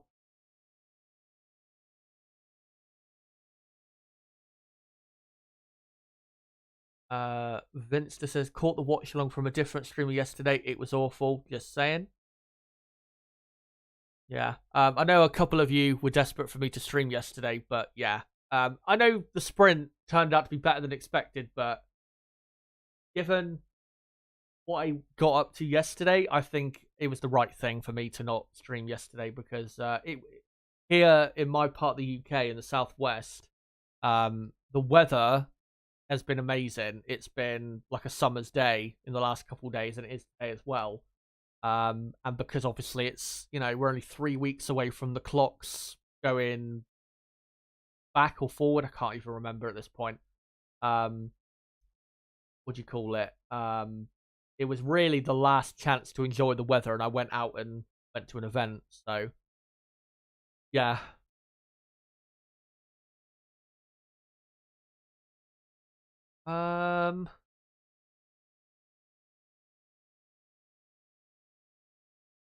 Brabham saying it's hard to say if the higher Oscars stock gets, the more at danger Lando will be at losing a good seat. I don't think Lando's ever in danger of that. I think maybe, though, in the future, if Piastri is like regularly beating Lando, which would be quite something if started doing that next year, or, you know, 2025 or whenever, then there might be an interesting debate be had within the team as to who should we build our team behind. And of course, we have heard plenty of rumours of Lando to Red Bull, which I still don't think Lando should do. I think that'd be a disaster for his career, because Lando should be aiming to win the World Championship. And I know the Red Bull car and the Red Bull team are better than McLaren, but if he is Max Verstappen's teammate, he is not going to beat him. It's not going to happen, because it's Max's team, plus Max is better than Lando. And if Lando wants to win the championship, he needs to be in a different team for Verstappen. So I'm hoping that doesn't happen, but yeah, an interesting debate could occur in the next couple of years as to who McLaren build their future behind, but it is still Norris's team until Piastri can prove on a consistent basis otherwise. But Yanni says, I really strongly dislike the Qatar, I'm guessing track you're trying to say there. I hate it so much that I don't even like Qatar itself. It's windy, it's too hot, it has dust storms blowing through it, the curbs are stupid. I like the track. I will admit the curbing, I think they've got it wrong with the curbs. I think they're a bit too raised and a bit too aggressive when the cars go over them. I think the curbs, they should have just left them alone from the last time we were here. They were absolutely fine a couple years ago. But yeah, I mean, and Carlos Sainz was very critical of this, I think on Thursday or Friday, that it's way too hot to be racing in Qatar at this time of year. And I think on reflection, in hindsight, it was definitely the wrong decision for Liberty to host a race in Qatar in the first week of October. Thankfully, the Qatar Grand Prix of 2024 will be, I think, on the 1st of December next year. So temperature-wise, it will be a lot better next year and a lot more manageable. And of course, now that there's been these issues with these tyres, next year, Pirelli will be able to adjust accordingly. And of course, there is a even harder compound of tyre that they haven't brought yet this season, never mind this weekend, which is the C0. And if if their concerns are big enough next year, maybe bring the C0 as a backup in case this type of situation happens again. Because of course we don't want tyre failures and all of that stuff that we had a few years ago at the start of the Pirelli era. As talking of Pirelli, bad timing really for F1, but Pirelli, it was announced yesterday. Well, not announced, but I read it on the BBC Sport website that Pirelli is to be awarded the next tyre contract for Formula One. The contract runs from 2025 until 2027. But they do go on to say, BBC, that it is likely that next contract from 2025 to 2027, with an option as well for a further year in 2028, they do say that that is likely to be the last contract that Pirelli sign up for. So from 2028 on, we are likely to have a new tyre supplier. Who that is, who knows? But I mean, 2028 is a long way away. Another 4.5 years.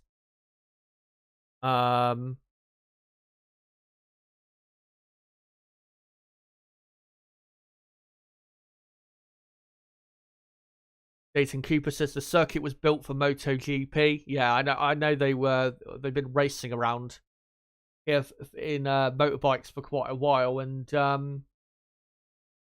obviously Qatar, with their attempt to branch out into the sports world in terms of getting sporting events held in their country, also known as sports washing, which of course Saudi Arabia do with basically everything. Other countries have done it in the past. Argentina have done it in the past. Russia have done it. Most of the bad countries in the last 20, 30 years have done it. It's just a way of trying to make your country look better, which unfortunately has worked on some people. Most of those people that it's worked on, though, are pretty stupid. So, yeah. But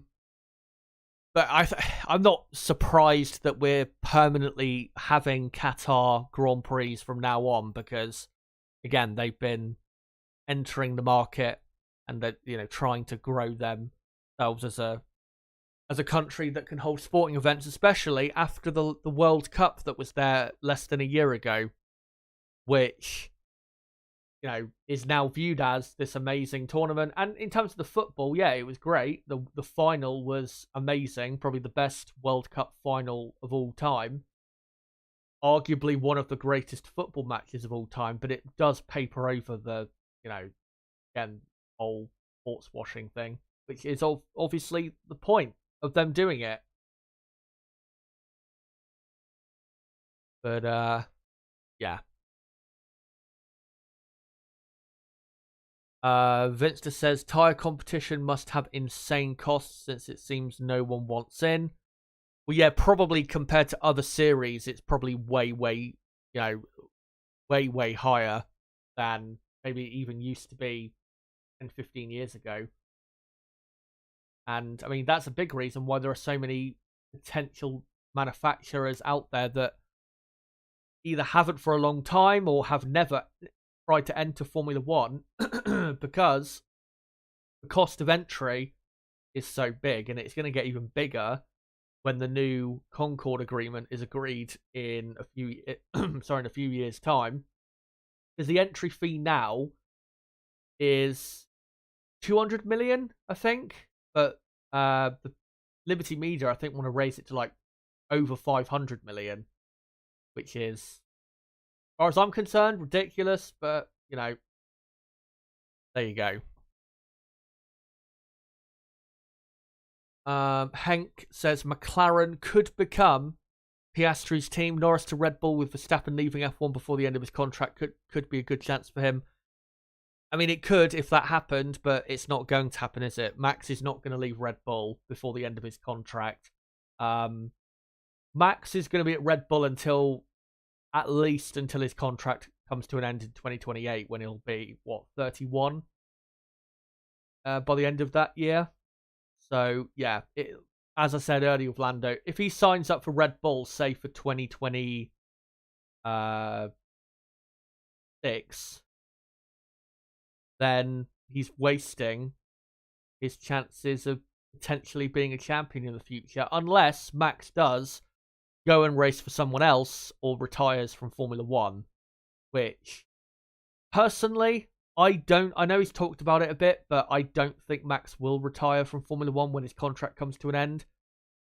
Because when his contract does come to an end in 2028, he's probably going to be at the point where he's about to break like the record for championships or wins or whatever. And I think he will want to stick around to get those records because, I mean, at that point, if he gets those records, then he can retire knowing that his records, if he gets them, won't be matched or beaten for a long time. Because, no disrespect to your Norrises, Russells, Leclercs, Piastris, and then you've got a couple drivers outside of Formula One, Behrman, Antonelli, drivers like that. I haven't seen enough from any of them to be confident that any of them can get anywhere near, for example, Lewis Hamilton's record of wins, poles, and 7 world titles. So, yeah.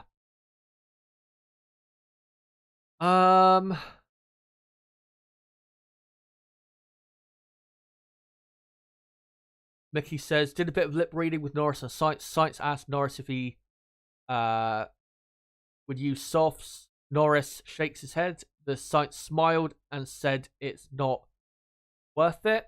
I did actually turn off the F1 coverage just for a moment because there is an important football match going on that I'm just trying to keep track of as well, which annoyingly is on at basically the same time as the race. But I will in a couple minutes go back over to the Sky F1 coverage as we're now in the final 10 minutes, guys, before lights out in Qatar.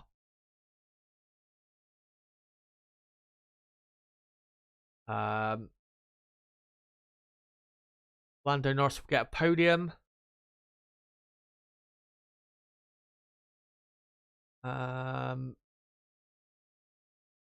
Crystal Racing says the racecraft of Russell, Bottas and Perez is beyond sublime.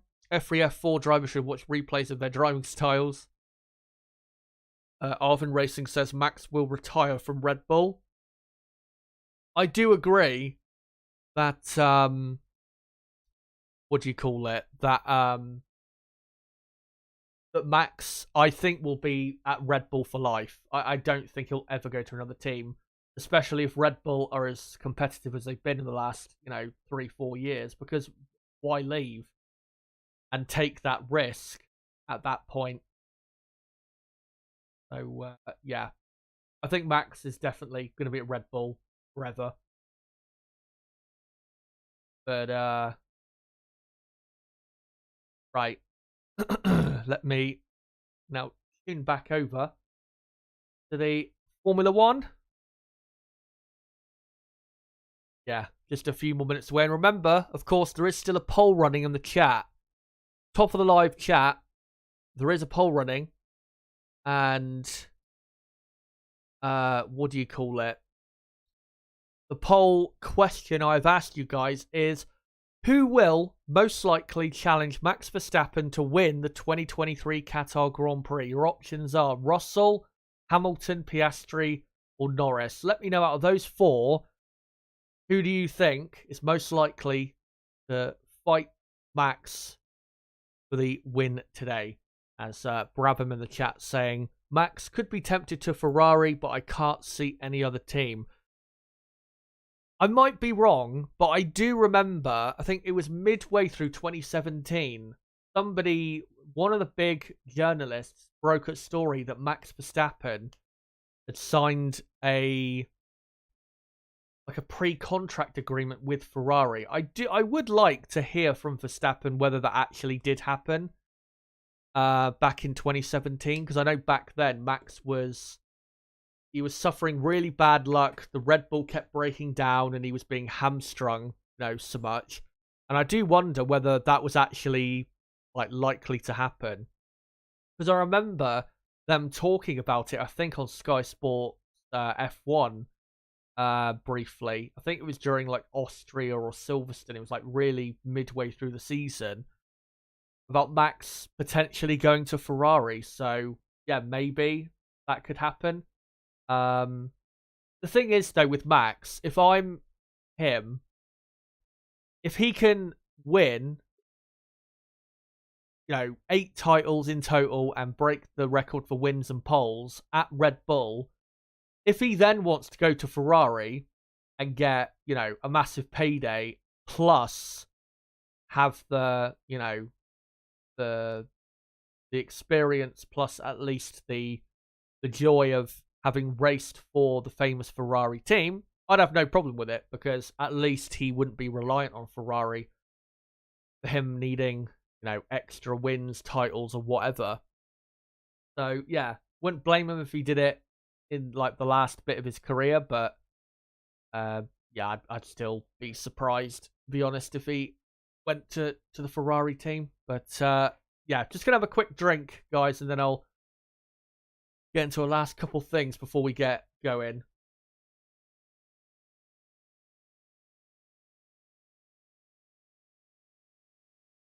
As we are just 5 minutes away from the start of this race. So yeah, let me just get into a final couple comments, and then we'll finish up the poll in the chat.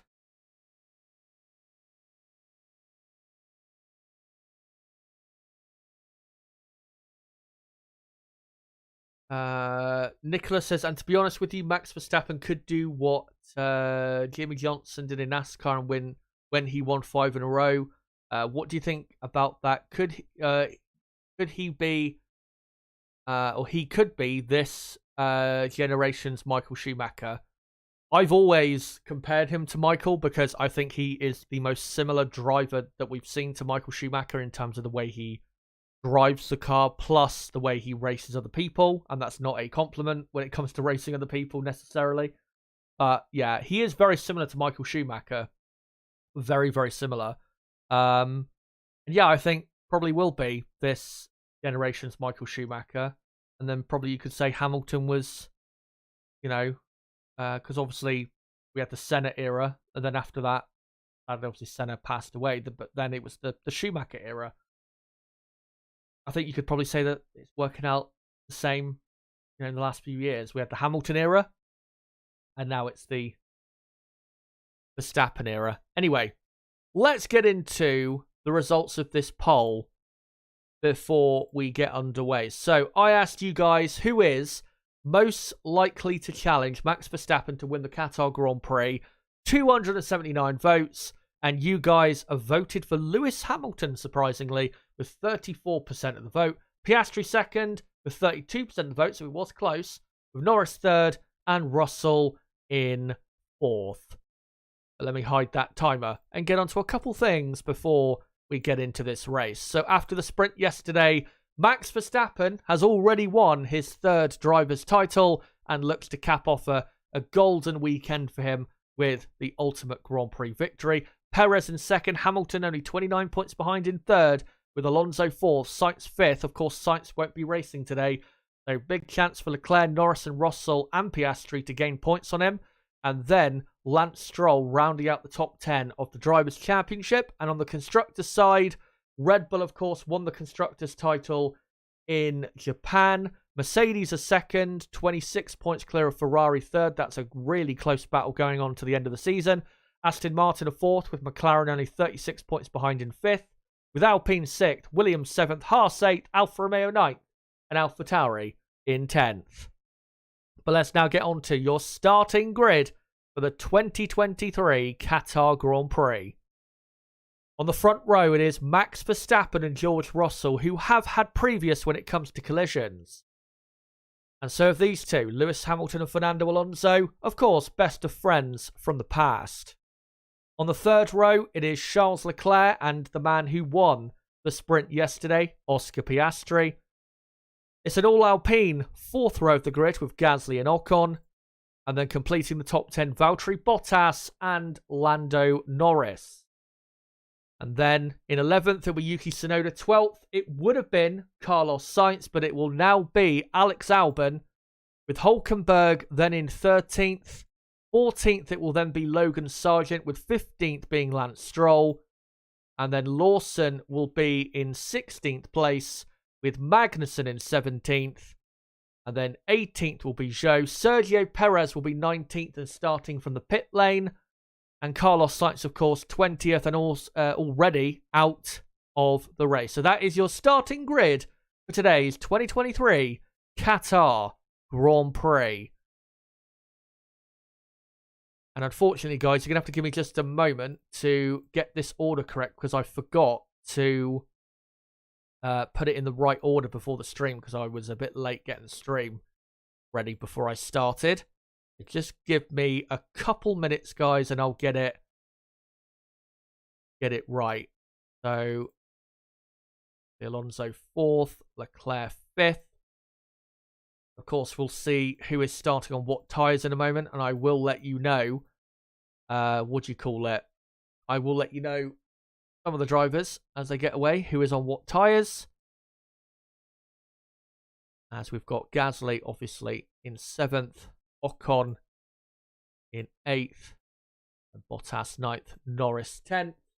Then, yeah, it'll be Tsunoda in 11th, Albon 12th, Hülkenberg 13th, with Sargent in 14th, as the mechanics come away from the cars now. Stroll 15th, as the front row on the mediums, Lewis Hamilton is starting on soft tyres.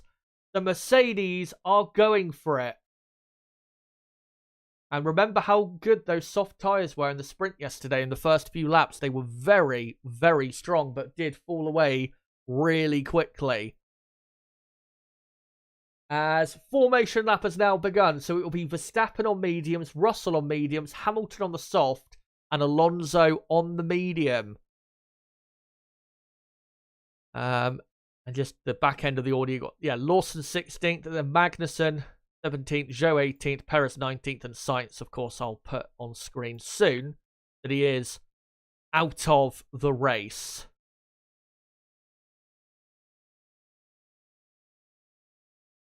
But, Hamilton is on the soft, Bottas is on the soft, Lawson and Magnussen on the soft, Perez in, 19th, is on the hard compound tyre. Everybody else is on the medium. So mediums for everyone except Hamilton and Bottas on the soft, Lawson and Magnussen on the soft, and Perez on the hard. So I'll just quickly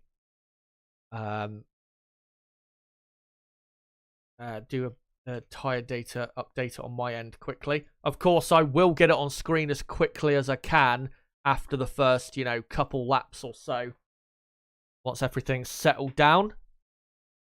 And remember, in this race, if you fit a fresh set of tyres to your car, you can only do 18 laps at most on that compound before pitting.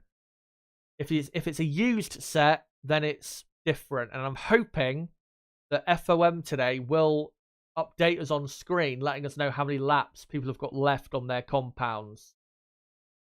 As Hamilton saying on the radio, I'm a sitting duck to all of these guys. So clearly he is not confident about starting on the soft tyre. As a sold out weekend attendance here in Qatar of 120,000. As Verstappen, Russell and Hamilton now onto the start-finish straight. They're not quite at the grid yet.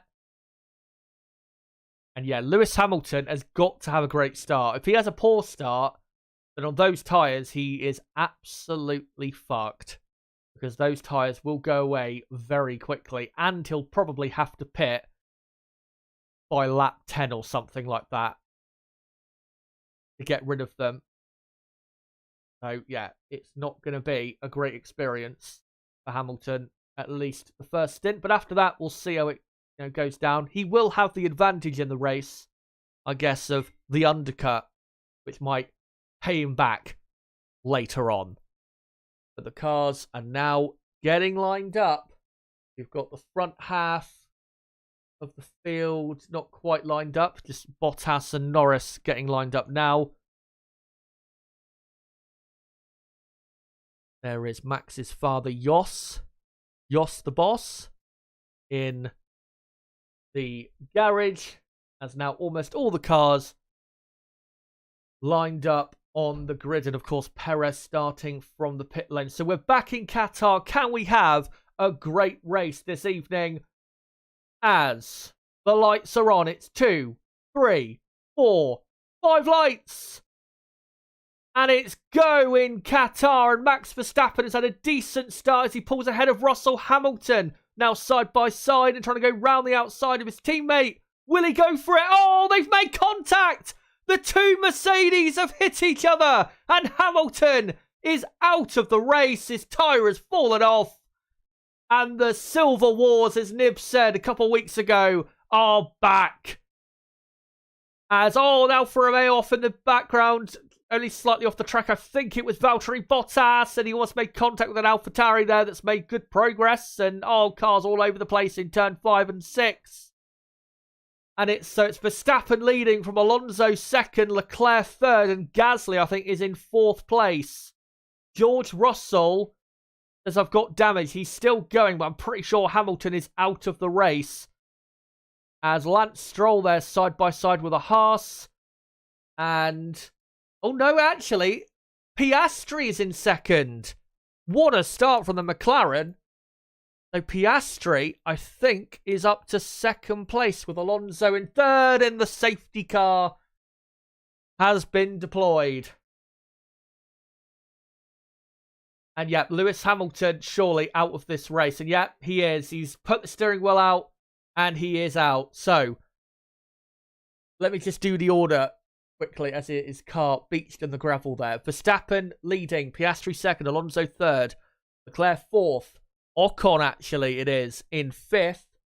And then Norris has had a great start up to sixth, with Gasly in seventh. Tsunoda is up to 8th place.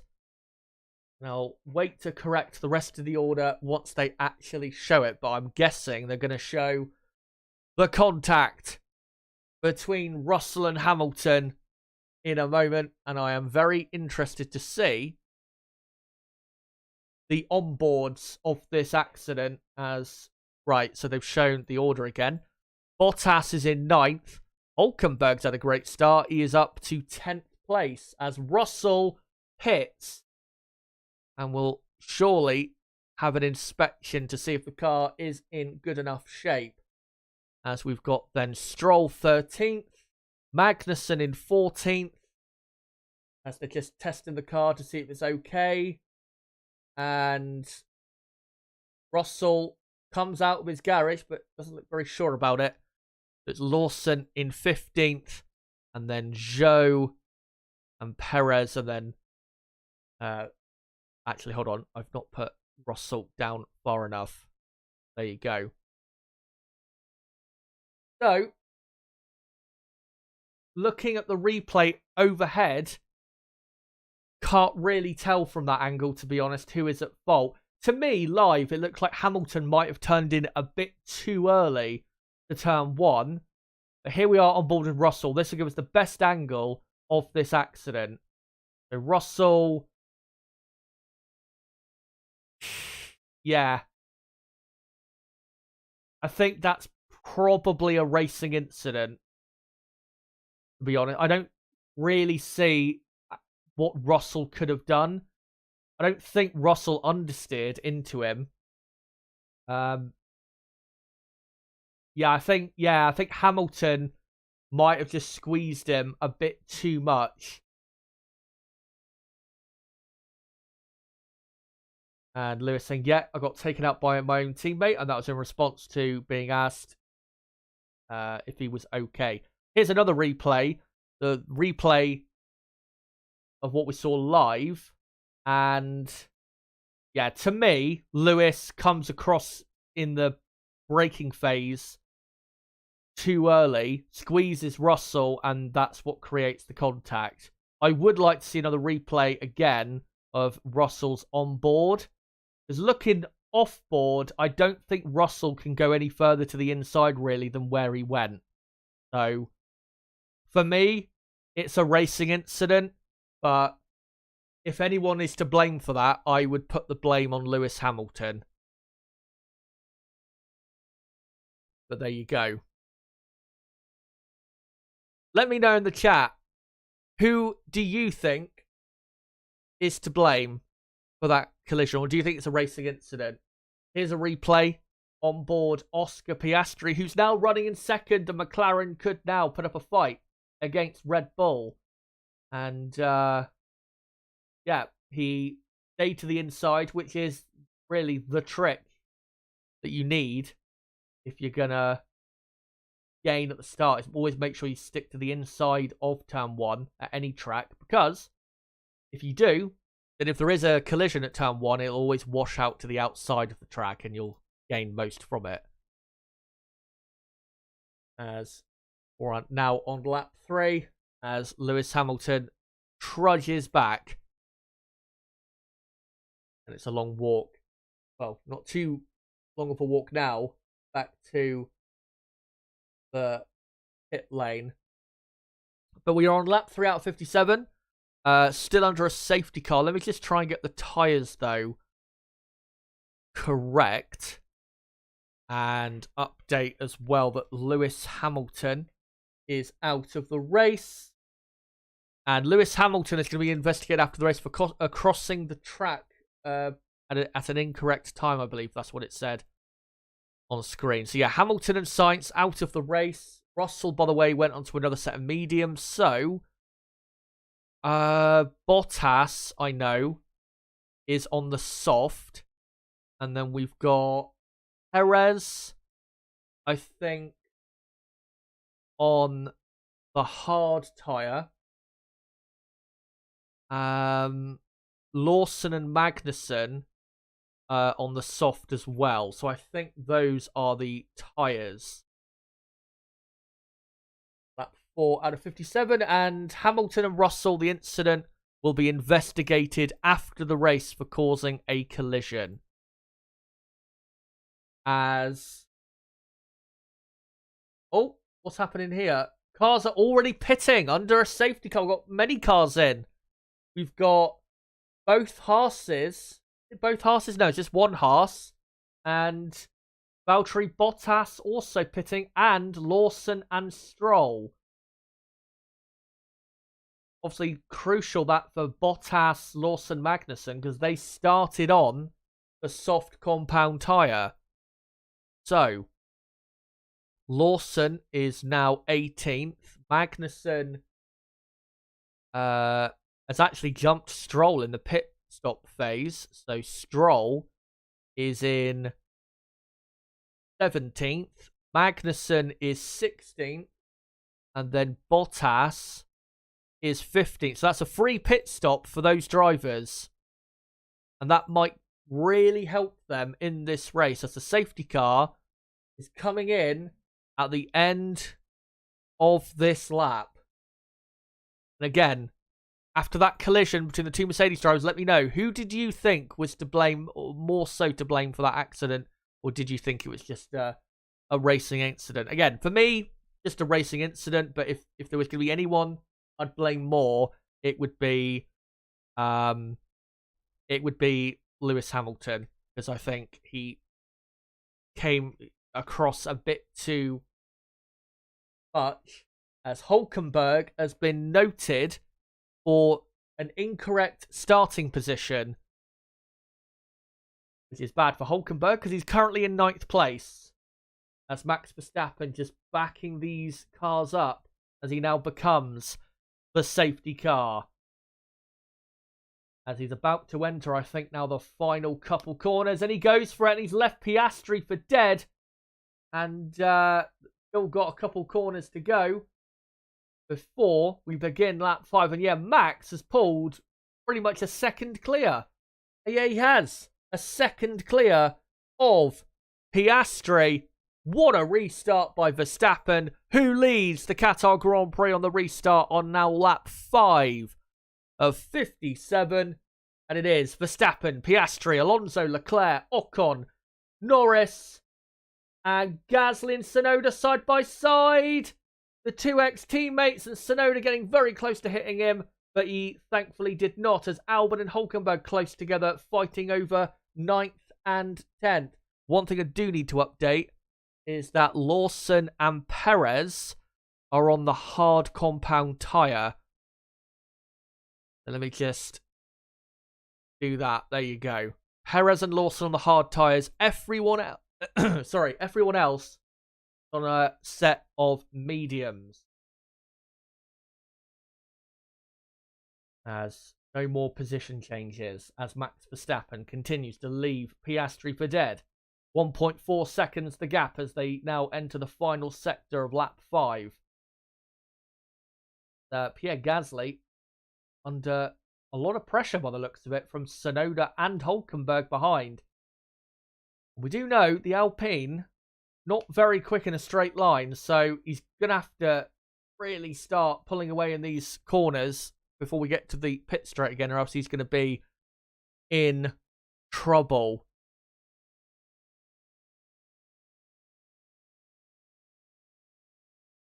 As we are now on lap 6 of 57, as Hülkenberg quite close to the back of Tsunoda.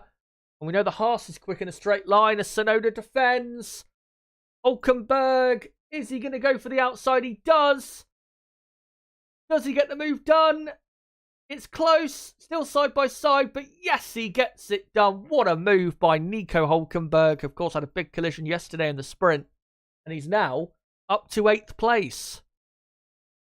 George Russell going for a move on Sergio Perez into turn 5, I think this is, and he's gone round the outside. Brilliant move, and Russell is up to 13th place.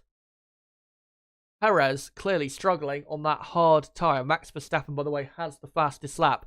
Piastri, though, is coming back at him. The gap back down to a second. As up to turn 4, I think it was. Yeah, Russell got a great run. Yeah, it was a great move around the outside by Russell. And here's a replay of what happened to Hülkenberg. And he's been given a 5-second time penalty. By the looks of it, he looks like he's on the line, but he must not have... Oh no, he's been given a 10-second penalty. 10-second penalty. As Oscar Piastri does the fastest lap of the race and cuts the gap down to 1.1 seconds. Is this going to be... Not only did Oscar win the sprint race, but will this be his first Grand Prix win? We're about to find out. As George Russell getting close to the back of Zhou, but nothing doing. As Lando Norris, got to say, he's not very quick back in 6th. He's about second behind Ocon, and he's only a second ahead of Gasly. Was expecting a bit more progression than this, given that Ocon has dropped 1.6 seconds behind Leclerc. As Russell now stuck really in a train. And quite a big train that goes from Yuki Tsunoda all the way to basically Liam Lawson, his teammate, in 18th place. As here's a replay of Fernando Alonso in 3rd. As I'm assuming, gone off the track at turn 5. Yep. Lost the rear end. Great save, but that's cost him a few tenths of a second. And that's put Leclerc now on his tail. As Max Verstappen, much better lap, new fastest lap, half a second quicker than Piastri, a 1:29.0 on that occasion, and was about 3 or 4 tenths better than Piastri's fastest lap on lap 6. As all late move there from Tsunoda, as Albon was looking for the move, and Albon, I think rightfully, probably should be complaining on the radio about that, because that was a very late move, as Lance Stroll has overtaken Kevin Magnussen for 16th place. As still Stroll and Magnussen side by side, but Stroll keeps it into turn 5. So the Stroll making some progress, as Russell has, on the exit of turn 7, overtaken Zhou Guanyu. So Russell is up to 12th, and clearly his car is still in good condition as he moves his way up the field, and did basically what he did to Piastri in the sprint yesterday at the hairpin. As Verstappen, another almost, or pretty much another half a second quicker than Piastri on this lap. So Max making sure to prove to everyone that he has easily got the pace to win this race today, as the gap is now 2.1 seconds on lap 9, as Leclerc is within a second of Alonso, as Russell down the inside of Logan Sargent at turn 1. And Russell very quickly making his way through the pack. Which I am surprised he's moving through the pack this quickly. I know he's probably on a slightly fresher tyre, but still. Coming through nicely as Tsunoda and Albon continue their battle in 9th. I am surprised Tsunoda's struggling. He can't even keep up with Hülkenberg ahead, who passed him. So Tsunoda is struggling with the car right now, as Leclerc has now dropped over a second behind Alonso. As Albon continuing to closely follow. And of course, this is crucial with Hamilton and Sainz out of the race. Crucial this race is for the midfield team to score points that they otherwise wouldn't. And Albon, after scoring a couple points yesterday, desperate for some more today, as we're on lap 10 out of 57. And Verstappen didn't pull away that much on that lap, only by a few hundredths or even a tenth of a second at most, as Yuki Tsunoda pits for AlphaTauri as Perez on the hard tyre is trying to pass Zhou, but gets a better exit. Does he get the move done? No, he doesn't. Perez is really struggling. I don't know if it's the hard tyre not working properly, but Perez doesn't look quick at all in that Red Bull as Tsunoda comes out in 18th place.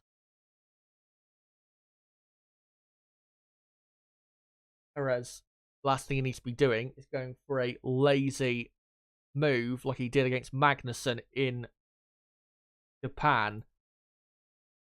But Perez at least up a position after that Tsunoda pit stop and up to 13th. As he's got Valtteri Bottas only a second behind him. And of course, Bottas pitted under the safety car. Valtteri, a decent position at the minute. And looking at the top 10, we haven't really got many battles out there. Russell is now within a second of Albon. Albon is now just about within a second of Hülkenberg, but not too many battles out there, but there might be now because Esteban Ocon from 5th place, having a great race for Alpine. Alpine having a great race, has pitted. So Ocon, where will he come out? Probably, you'd imagine, in 17th place. 2.9 second stop, and he went on to another set of mediums, I believe. Perez still struggling to overtake. Yeah, Ocon should come out in 17th. And Ocon was looking very good there for Alpine, running comfortably in 5th. Lando Norris couldn't even get within a second of him. So Alpine's pace is secretly pretty good. But that pit stop does promote Norris now into 5th, who at least has a bit of clean air. 3.5 seconds of clean air. Try and catch Leclerc. Trying to keep up with Alonso in 3rd.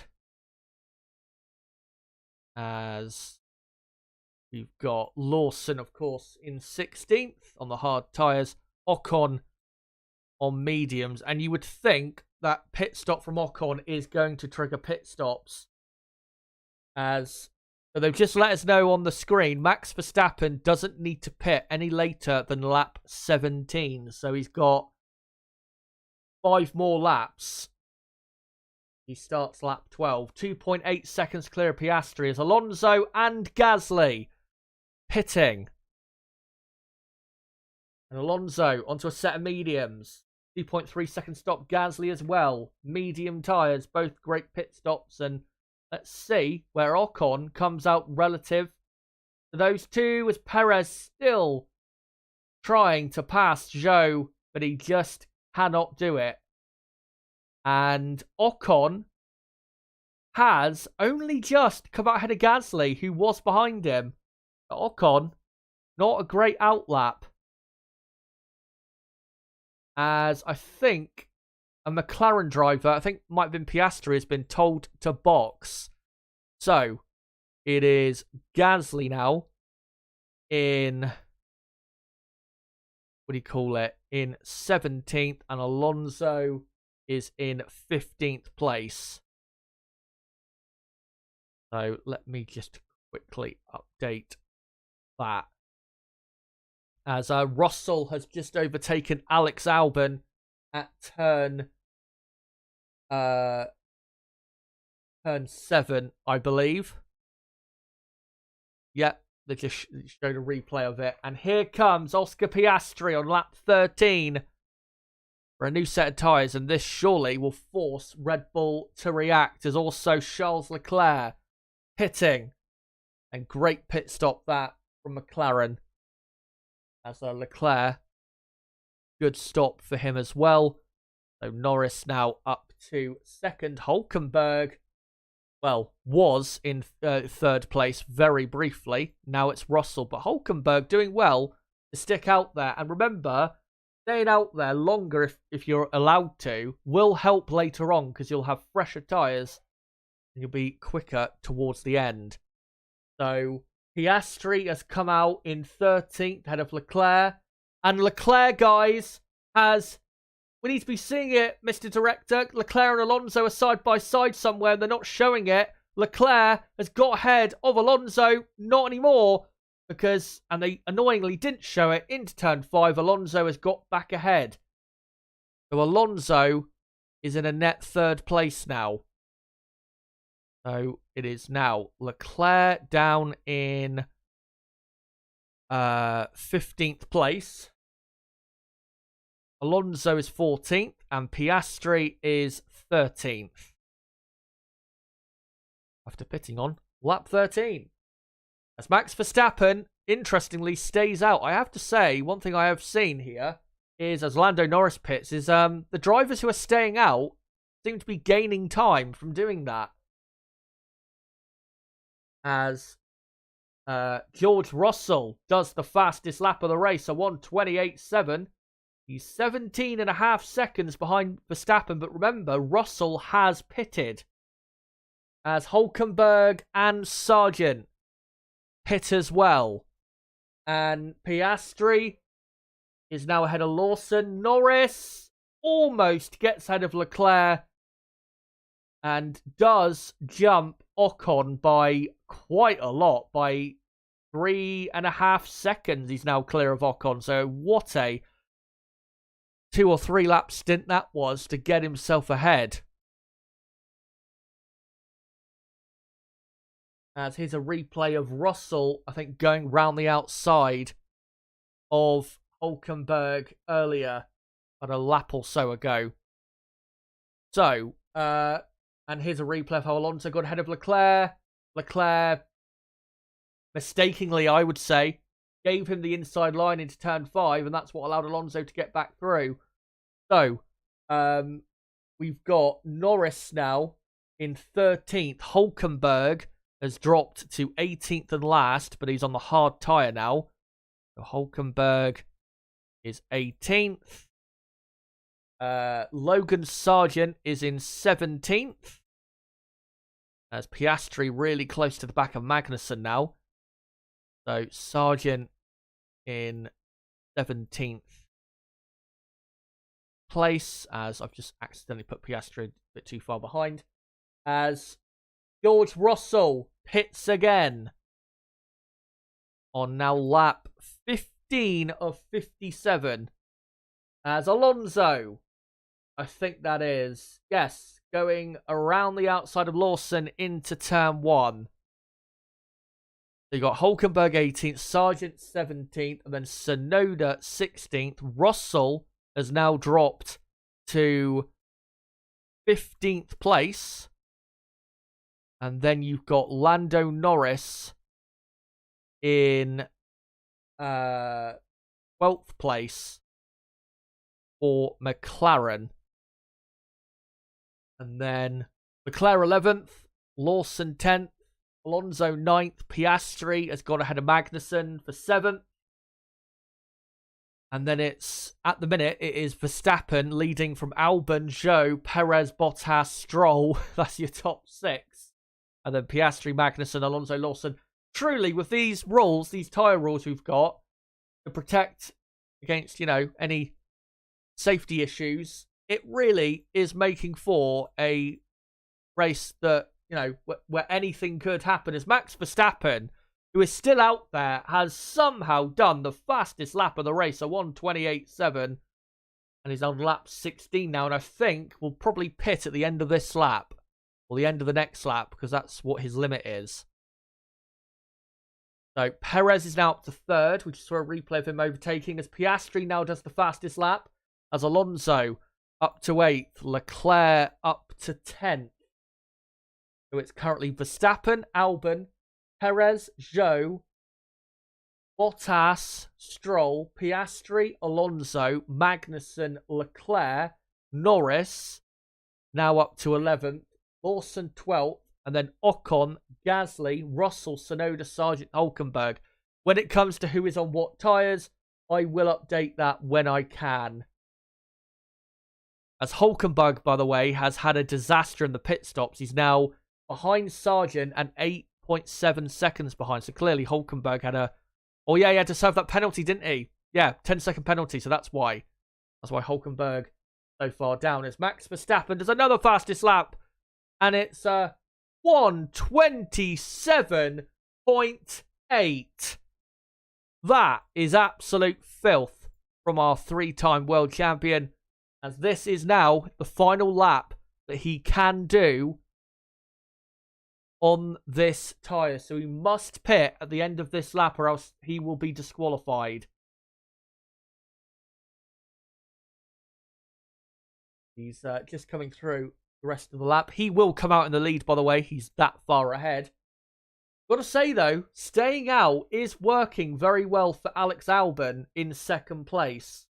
He's someone to look out for in the second bit of this Grand Prix as Piastri passes Stroll.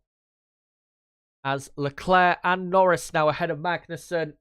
Ocon has just passed Lawson. And Gasly will in a few moments' time. Here is Piastri passing Stroll. Stroll defended, but Piastri just went around the outside. Lost the rear end slightly, but he got it done. They make their way through the pack of cars that haven't pitted for either a second time or the first time. As here he comes, 3-time champion to start lap 18. And to go onto a new set of boots. And it will be probably a new set of medium tyres. And it is. The hard compound tyre, I've got to say, doesn't seem to be working that well today. As Sergio Perez clearly is going to come in as well. I think the reason that is because we've got the C3, C2 and C1 compounds. The lap time difference between the C2 and the C1 is massive. And the C1 is really slow. It's very durable, but it's a very slow tyre. As Alex Albon goes up to first place, will he lead a lap? We'll have to find out. But I think that's why that tyre is not working, because it's way too slow. As Lando Norris... no, not Norris. Piastri passes Bottas for 5th. And actually, who else? Oh, yeah, Perez has just pitted. And Perez has come out in 16th place. Let me just update that. Sergio Perez now in 16th. And just a replay there of how Piastri got past Valtteri. Again, when it comes to who is on what compound, I will update that when I can. Once things settle down. The only people on hard tyres now is what do you call it? Ocon is up to 10th and Gasly is up to 12th. The only people on hard tyres now are Lawson and Hulkenberg. So let me just update that. So Gasly on the medium, Lawson on the hard. Yeah, Hulkenberg, who is catching Sargent quickly, and his last is, on the hard compound tyre as Alex Albon now pits on lap 19. And that was a great stint for Albon. Let's see where he's going to come out, because he was racing Tsunoda and he was in 10th place. As Piastri now up to second as Lando Norris round the outside of Charles Leclerc at turn 1. And Norris now into what I think is a net 4th place. So, as Zhou Guanyu, by the way, has pitted as well. And Zhou has come out in 17th place. Let me just update that. Go in 17th.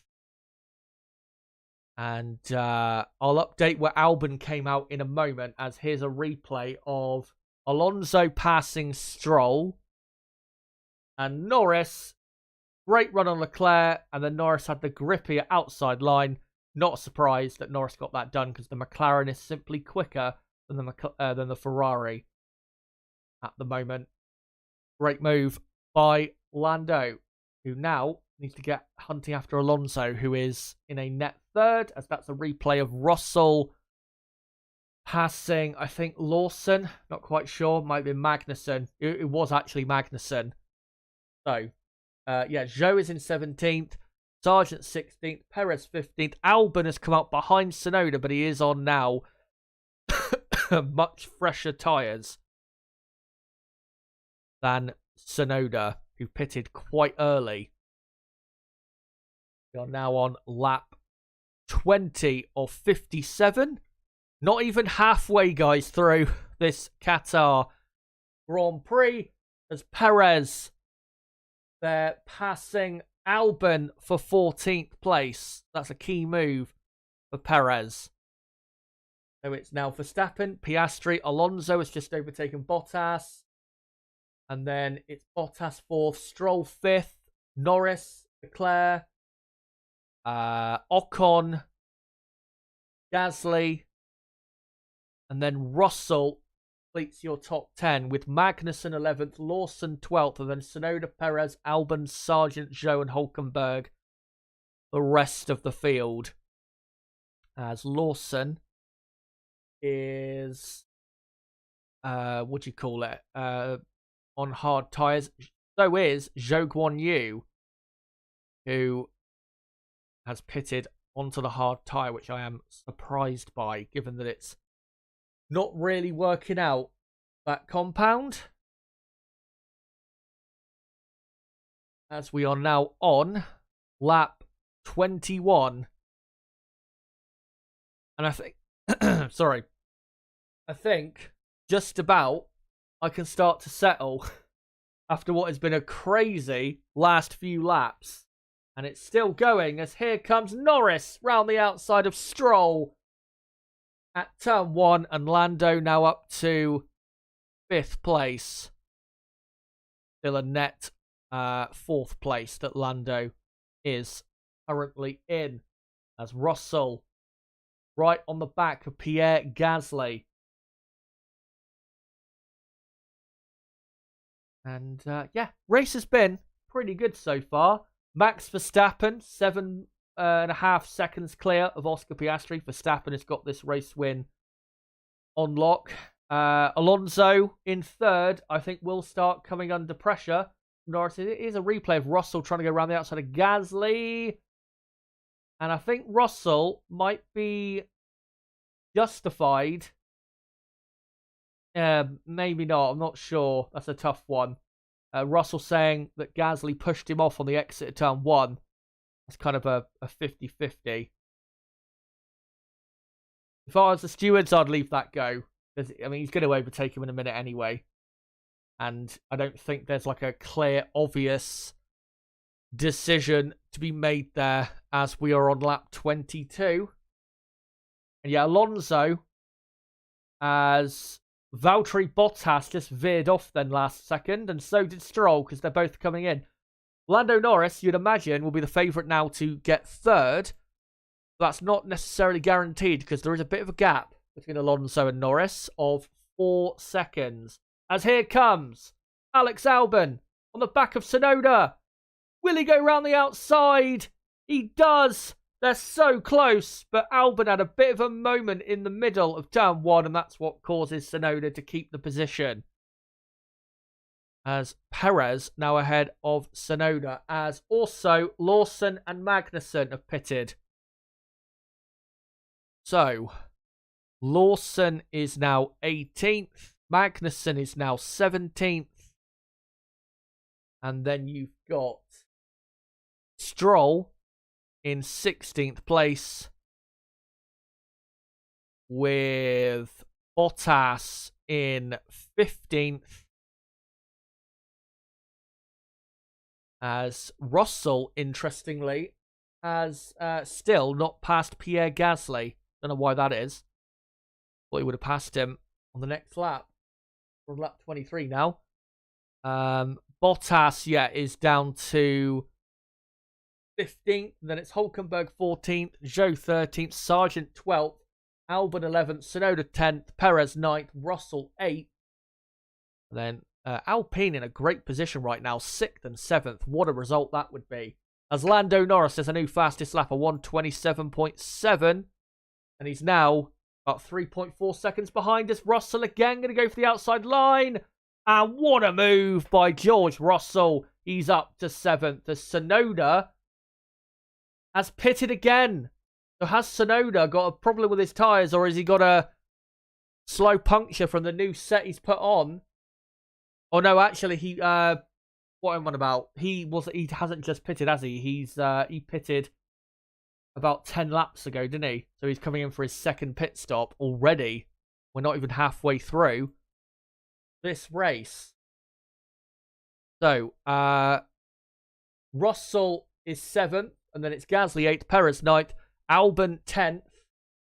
Sargent is up to 11th now, and Tsunoda has dropped, I think, down to 16th place. Nope, 17th. The two AlphaTauris are now last. Let me just update that. Everyone below Logan Sargent is on the hard compound tyre.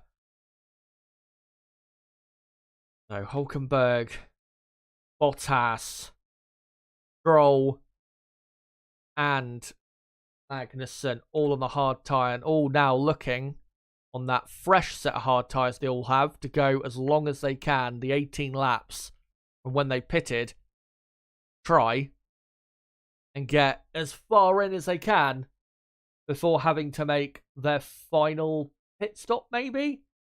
Magnussen and Lawson pitted a couple laps ago. So yeah, I think they might be able to do one final pit stop from now on. They might have just timed it to perfection.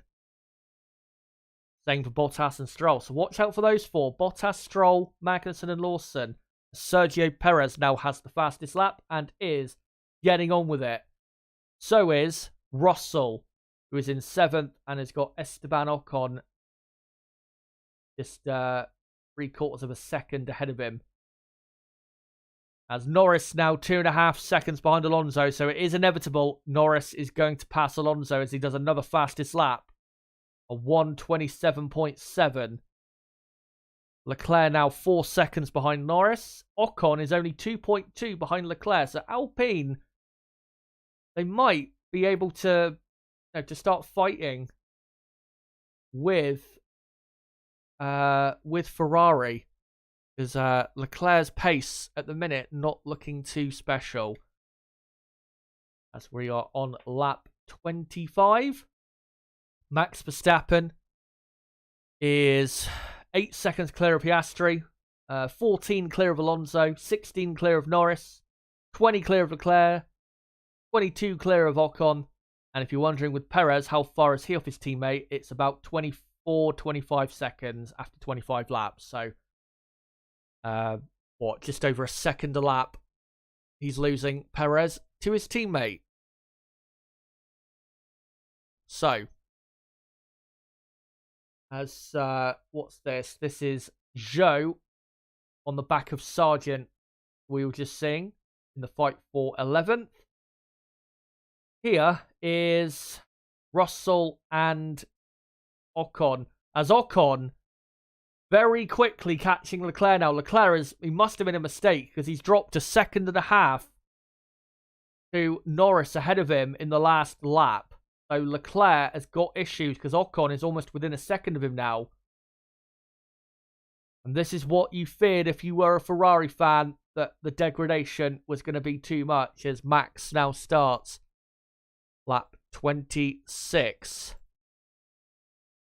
As looks like Alpine ready for a pit stop, as here comes Oscar Piastri for his second pit stop. And it will be another set of mediums as Leclerc pits and Ocon. as Ocon is going to go onto a set of hard tyres, interestingly. Leclerc also on the hard tyre. McLaren clearly enjoying the medium. As Ocon, 3-second stop. Let's see where they will all filter out. As Zhou trying to go round the outside of Sargent into turn 1, and he does. And Zhou now up to 9th place because of Leclerc and Ocon pitting. So Ocon has come out in 15th place. And Leclerc is now in what do you call it? Leclerc is now in 14th place for Ferrari, and then it's Stroll in 13th actually, and then Leclerc 14th, Ocon 15th, Piastri is in 8th place for McLaren after his second pit stop. As now the top 7, it is Verstappen, Alonso, Norris, Russell, Gasly, Perez, Albon. As Alonso now pits on lap 27, about 30 laps to go still in this race. And for Alonso, after this stop, it'll be one final stop as Perez under investigation for track limits. As Gasly pits as well. So Norris now second. That didn't look like a great pit stop. No, it wasn't from Gasly. 4nd. As Russell does the fastest lap, a 1:27.1. Russell 3rd. Perez 4th. Albon, who of course pitted quite late for his first stop, now in 5th. So things are working out for him. Piastri 6th. Whereas Alonso come out. Alonso is in 8th place. As we've got Zhou 7th, Alonso 8th. Hulkenberg has passed Sargent. Hulkenberg is 9th, and then I think it's Sargent in 10th, as that's a replay of Perez parking on the exit curve of the penultimate corner. Around lap 28. So yeah, it's Hulkenberg 9th. Actually, Sargent has pitted, so Sargent is now at the back. Sargent on a bit of a different strategy to his teammate. So it's Hulkenberg 9th, Bottas 10th, Stroll 11th, Leclerc 12th, Ocon 13th, Gasly 14th, and then Magnussen, Tsunoda, Lawson, and Sargent, as now Lando Norris on lap 28 comes in. Great pit stop. And oh my god, what a pit stop! 1.8 seconds! That might be the quickest pit stop of all time. No, I'm not sure. We may have seen a 1.8 second pit stop before, but wow, 1.8 seconds. And that has put Lando Norris ahead of Fernando Alonso. Not entirely the pit crew's work, but what a pit stop. What a couple extra laps from Lando as he stayed out. And he's now ahead of Alonso and in a net 3rd place as Piastri now tries to overtake Albon, and he is trying his best, but Albon is holding him back. So Norris is, now in 7th place. And Hulkenberg has now pitted, and Hulkenberg on the mediums now in 17th. As we're on lap 29. I will get everyone's tyres correct when I can, guys. Yeah, lap 29. We are halfway through, just over, halfway through this Qatar Grand Prix.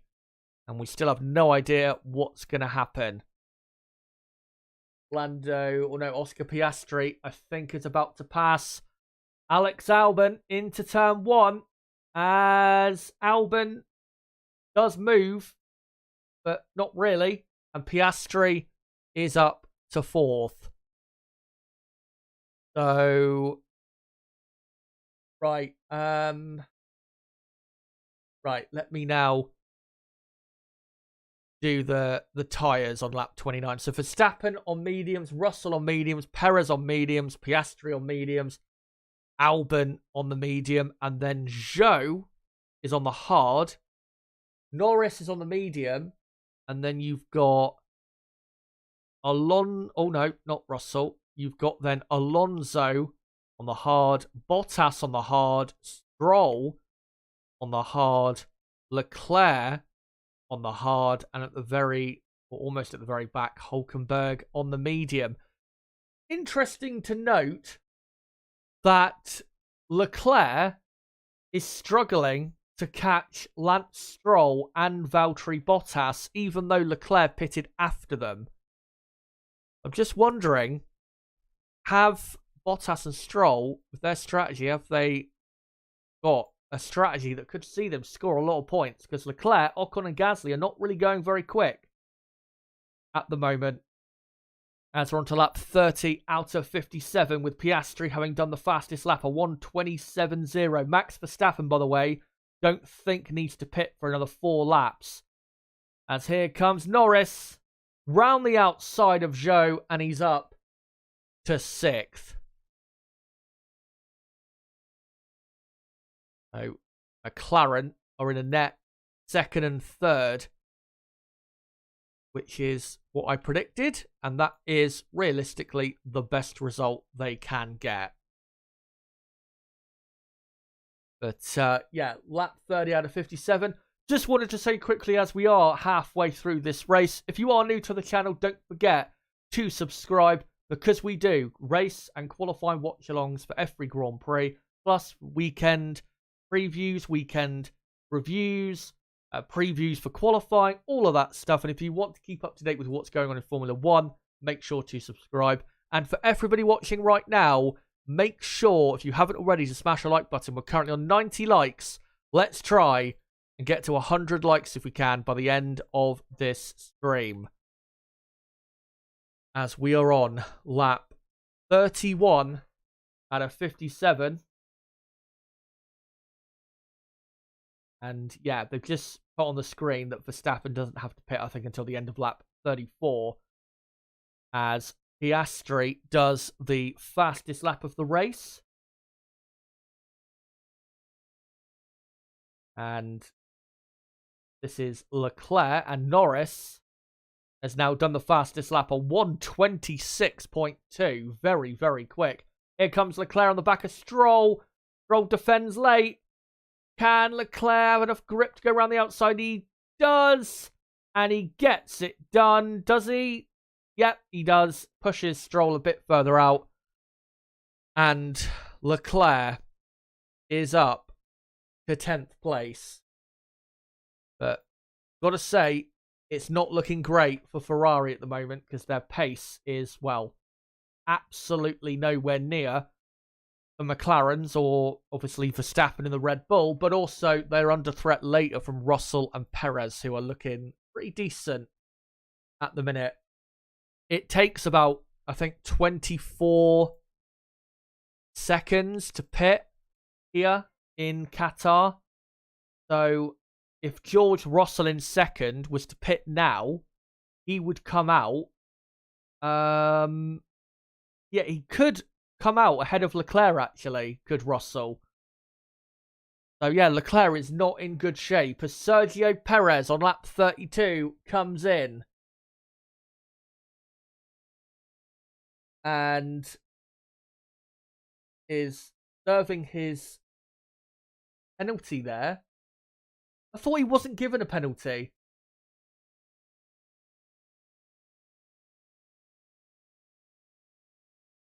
Yeah, that was weird. I don't know. I thought he wasn't given a was he given a penalty earlier? I can't remember if he was. If I'm being an idiot, then just let me know in the chat if I am, because I cannot remember him being given a penalty. As Alex Albon there just coming out behind Magnussen and ahead only just of Tsunoda, who's going to try and overtake him round the outside in turn 5.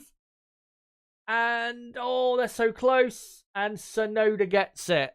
So Albon is now in 14th place.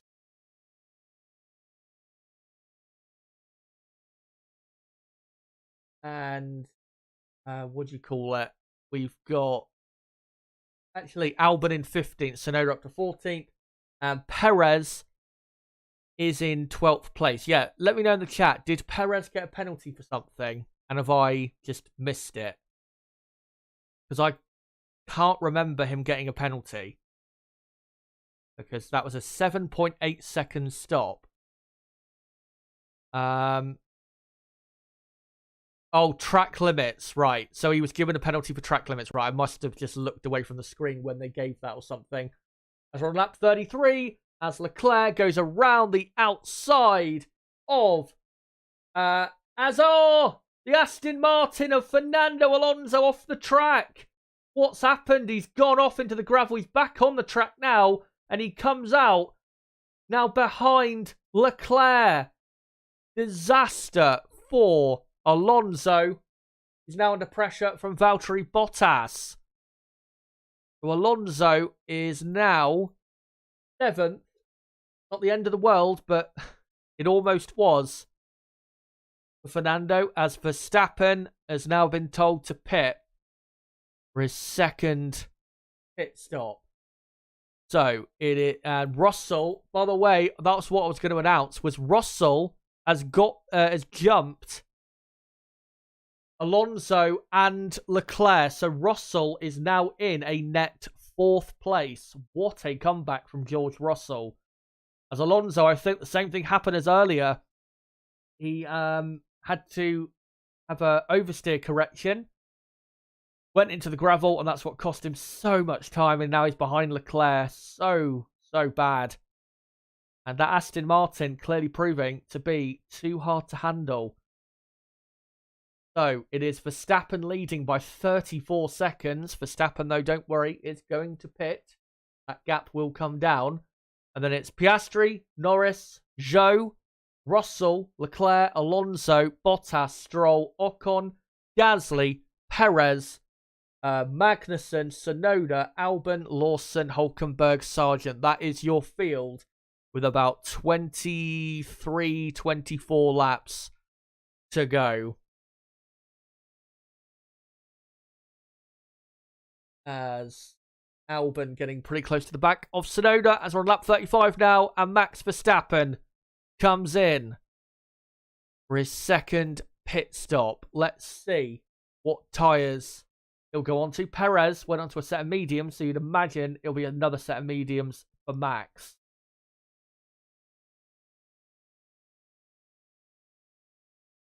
And yeah, looking at the mini TV box, I think he is on another set of mediums. So Max does comfortably come out in the lead, and I think will come out in the lead by about 10 seconds or just under 10. Yeah, 8 seconds it is now. So he's not lost anything, having stayed out quite a bit later than Piastri and the others. So Zhou in 4th, having a great stint.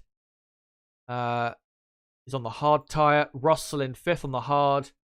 And everyone below the 2 McLarens on the hard tyre. Verstappen apparently is on the medium, or on the hard, sorry.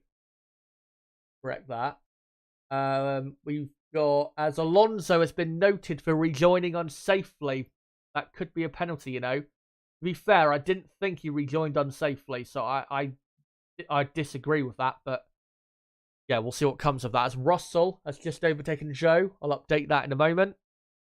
As, not Tsunoda, Perez. We can just find the correct. Yeah, Perez is on the medium in 12th place, and he's 6.5 seconds behind Gasly. And that 5-second penalty really compounding his race. But yeah, Russell, what a comeback. And he's 11 seconds behind Norris. And it's not over yet. Russell could yet finish on the podium. I don't think he will, but it's definitely possible. as we're looking at Sargent, who's chasing Hulkenberg for 17th. As here, Esteban Ocon tries to pass Stroll as Russell does the fastest lap, a 1:25.7, as Zhou comes into the pits. As Ocon will try and sail around the outside of turn 1, and he does. And does he get the move done? Stroll hangs around the outside, but Ocon gets it done. Great racing between the two. And Ocon up to what is now 8th because of Zhou's stop. And Zhou has come out behind Albon and Tsunoda. By the way, Albon has passed Tsunoda.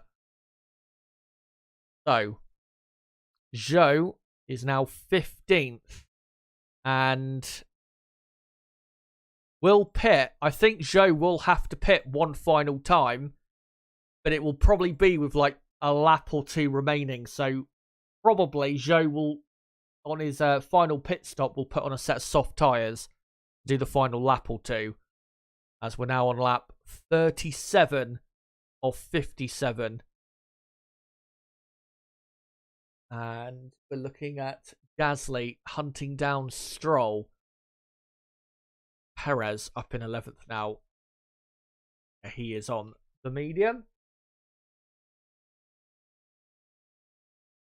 So, yeah, there you go.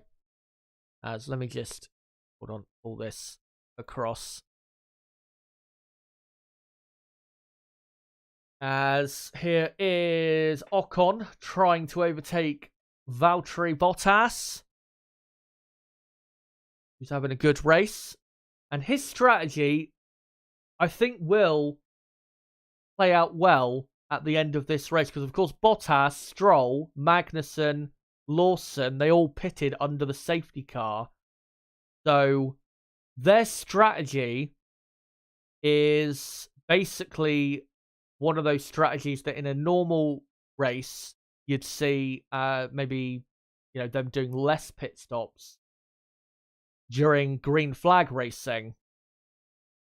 So that's really helping those drivers. And Valtteri Bottas, I think, might just be in for some points at the end of this race. But still, a long way to go if that's going to happen. As we're on lap 38.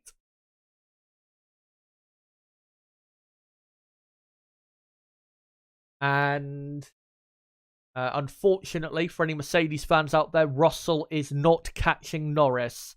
I think that fight, well, is over. As Gasly passing Stroll, who ran wide in turn 10. Just a replay of that. As Bottas now defending again from Ocon.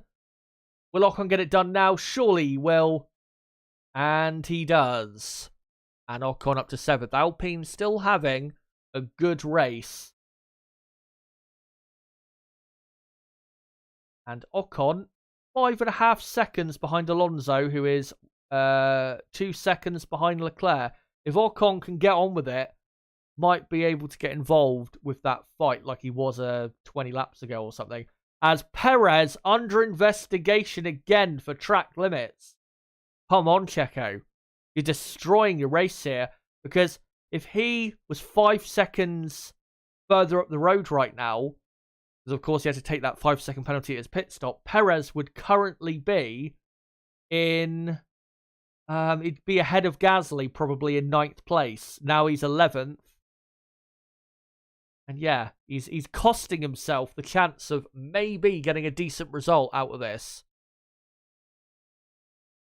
As we're now on lap 39. So I think from this point on, anyone who pits and goes on to fresh set of tyres will be able to go to the end. Or maybe it'll be the next lap when that is. Probably the next lap, I think, actually. As they just showed on screen that Piastri doesn't need to pit until lap 43. Of course, McLaren have not used the hard tyres yet. Piastri actually has been quicker than Max since Max pitted. But only by a few tenths of a second. As Leclerc, I think this is, or is this Zhou? It's Zhou Trying to pass Tsunoda for 14th, and he does. Zhou up into 14th place. And Zhou has had a pretty good race considering he started last of all the drivers on the grid.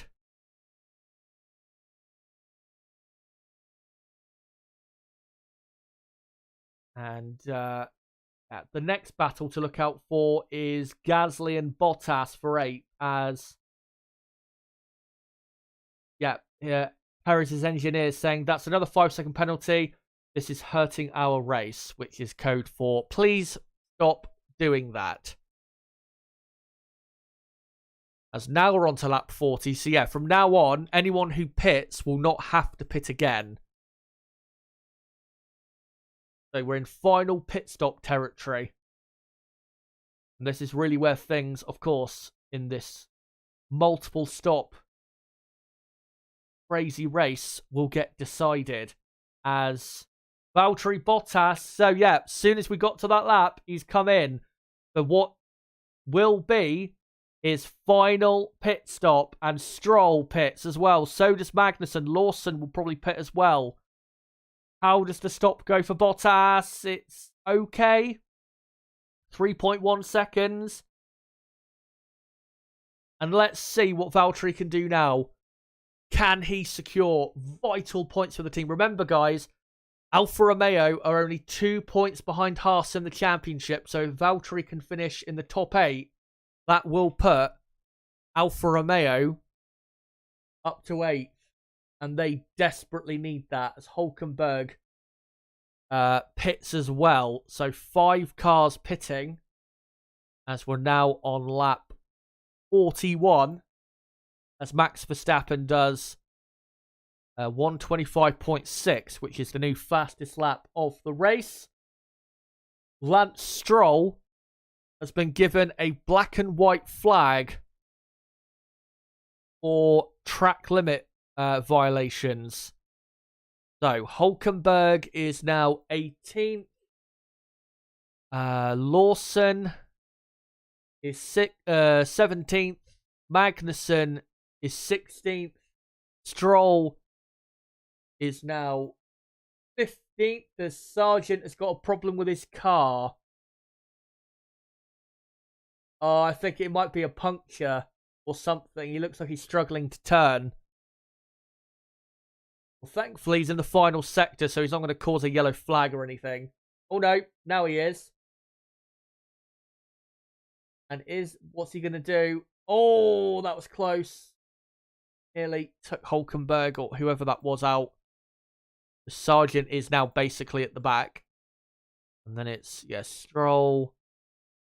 And then Bottas is in 13th. And they're just showing a quick replay of Sergio Perez's track limit violation that I think got him another penalty.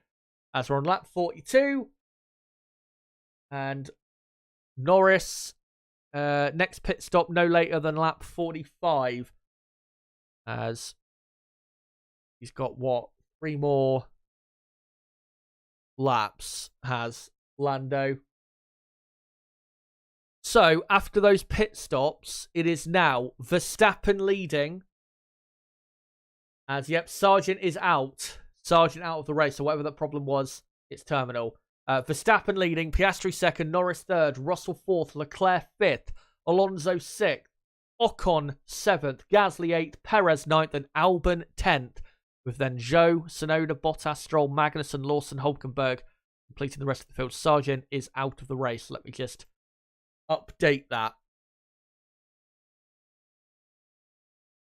And then Hülkenberg is on the hard tyre. Lawson is on the medium. We've also got Stroll ahead on the medium. Yep. Bottas, interestingly, went onto another set of hard tyres. And then we've got Joe on the hard and Perez just ahead of him on the mediums, as we're now on lap 43 out of 57. And we've got 15 full laps remaining with Max Verstappen just over 10 seconds clear of Oscar Piastri. And if he was to pit now, he would come out in 4th. Of course, though, Max won't pit yet because the 3 behind him will need to come in sooner than him. I have to say, with these tyre rules that they put in place in terms of you have to pit no later than this lap, this race has felt very similar to like a refueling race that you would get in like 2004 or 2006 or something. It's felt very similar where everyone is, mandated really to, well, not mandated, but they all kind of stop in similar patterns. Of course, back then in the refueling era, you decided when or how much fuel you put in the car. But it has reminded me of like a refueling race. And not necessarily in a bad way, as Lance Stroll has been given a 5-second time penalty for track limit violations.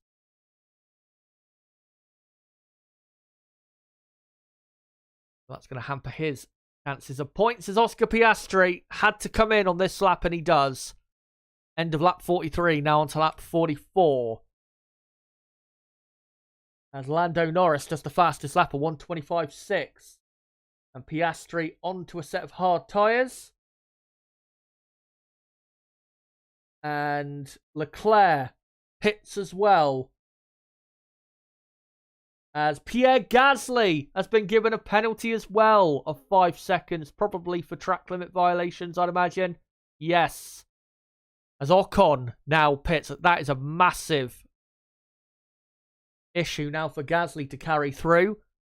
So Norris now up to 2nd, Russell 3rd, Piastri has rejoined in 4th, Alonso is 5th, Gasly is 6th, with Leclerc 7th, Albon now up to 8th, as Perez has surprisingly pitted early, so he's going for an earlier stop there, but at least won't have to pit again. And then it's Zhou 9th, Ocon rejoins in 10th, Perez is going to come out as Tsunoda, by the way, has pitted.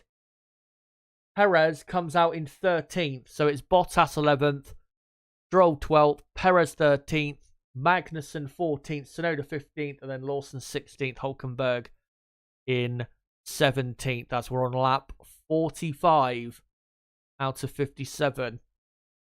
And here comes now Lando Norris for his final stop. So the top 4, and almost everyone now on the hard compound tyre.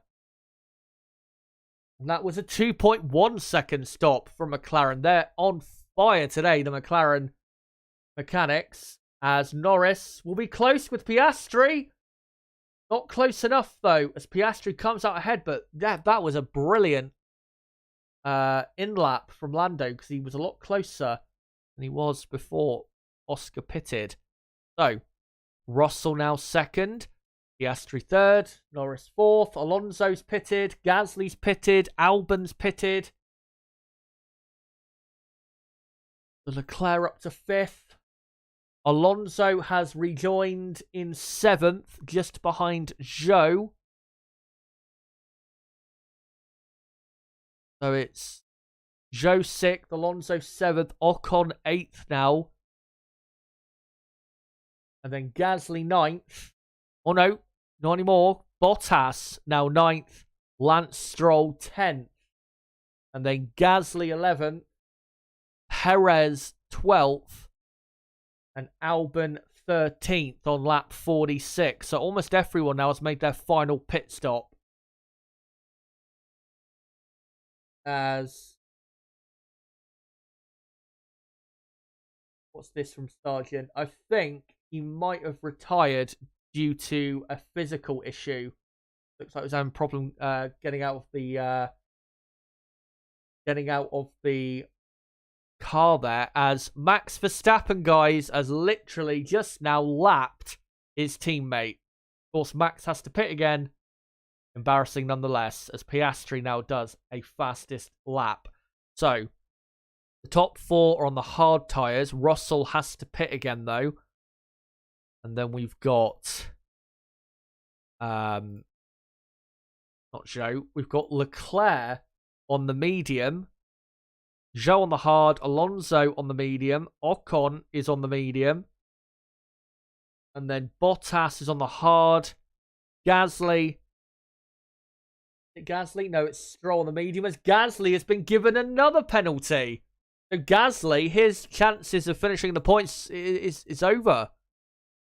Too many violations, and this is turning into Austria all over again, isn't it? Yeah, Gasly on the medium on lap 47. Albon in 13th is on the hard. And then, yeah, it's Perez on the medium. Gasly on the medium, as Norris is told, we're going to hold position and bring it home. Lando says, why do you want to do that? We have a big gap. I'm clearly a lot quicker. As Lando does another fastest lap of 124.8. I think Lando needs to just, and I'm not trying to be mean, but just, shut it and bring it home. Do what the team says. Because what they're telling him to do is the right thing. There's no point, after what happened earlier with the Mercedes drivers, we've seen teammates already colliding today. There is absolutely no point in racing each other for second place. Just bring it home. That's all they need to do. I mean, we've only got, 10 laps to go, pretty much. As Albon has now got a penalty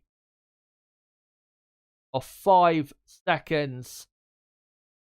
What a shame. As, now we're on lap 48 and we've got 10 full laps remaining.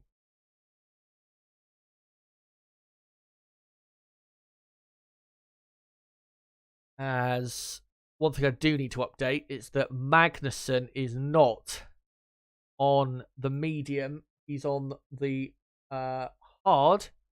And actually Lawson now in 17th as Hulkenberg is up to 16th. So,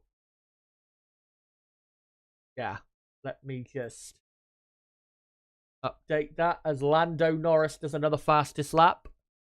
Cuts the gap down to 1.6 seconds. But yeah, McLaren, they are clearly in the right for saying that, because there is no point at this stage to risk,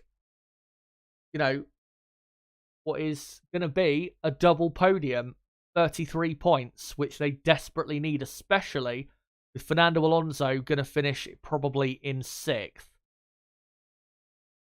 That's a 25-point gain. They don't want to turn that 25-point gain to Aston Martin into a 10-point or a 12-point loss.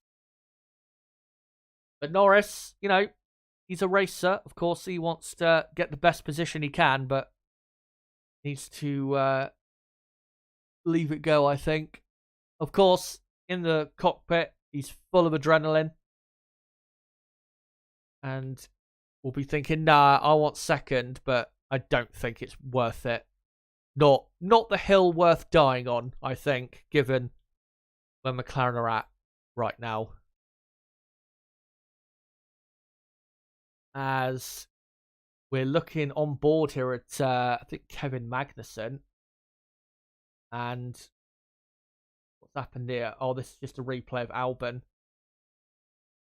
On the entry to turn, I think 13 or turn 12, just widening the turning point a bit too much and violating the track limits. As, Russell we're looking at in second.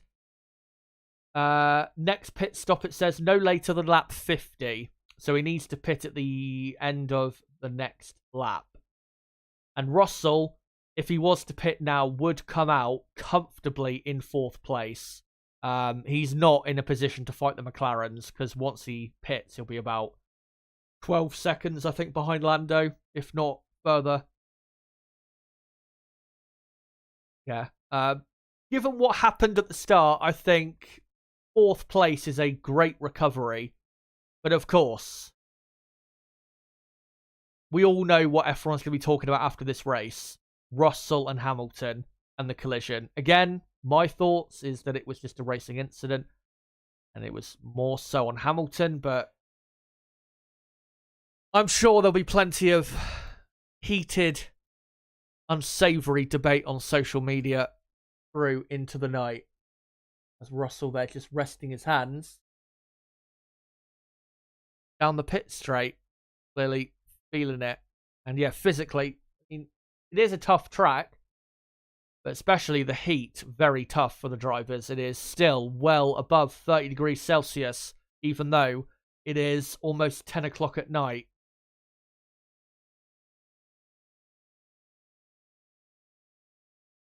Yeah, they're just going to show a replay of it. Of him resting his hands, and also probably just... And I think his hands there actually were... The reason they were moving around a bit was because of the wind. Obviously, he's moving at such a speed. It was pulling his hands about. Thankfully, he didn't crash or anything.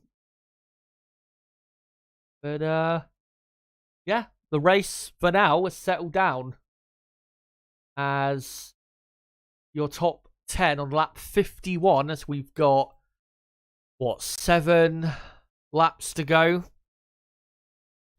It is Verstappen leading from Russell, Piastri, Norris, Leclerc, Joe, Alonso, Ocon, Bottas and Stroll, as Russell now pits for the final time and will come out in 4th place. As here he comes, and this will be a nice, as he goes down the pit lane after this stop, this will be a nice rest for his hands. Yep, pit stop done, 2.5 seconds, and now he can rest his hands a bit. So, McLaren now 2nd and 3rd, and surely they will secure that. Their pace is strong enough easily, as now Max Verstappen told to box for the final time as he's heading for victory in Qatar. I'll let you know what tyres Russell came out on in a moment. Just wanted to say quickly, make sure, of course, to stick around, guys, after the stream, because we will be doing a reaction to the race for, I don't know, 20 minutes, half an hour or so. So, yeah, make sure to stick around if you can to discuss some, what happened in the race and give your, say, initial reaction to what's happened here. As now Verstappen pits on lap 52 out of 57. Goes on to a set of medium compound tyres. And you'd imagine, now he's pitted last, he will be taking home the fastest lap. So yeah, Verstappen will rejoin in the lead, about 7 or 8 seconds clear, I think, of Piastri.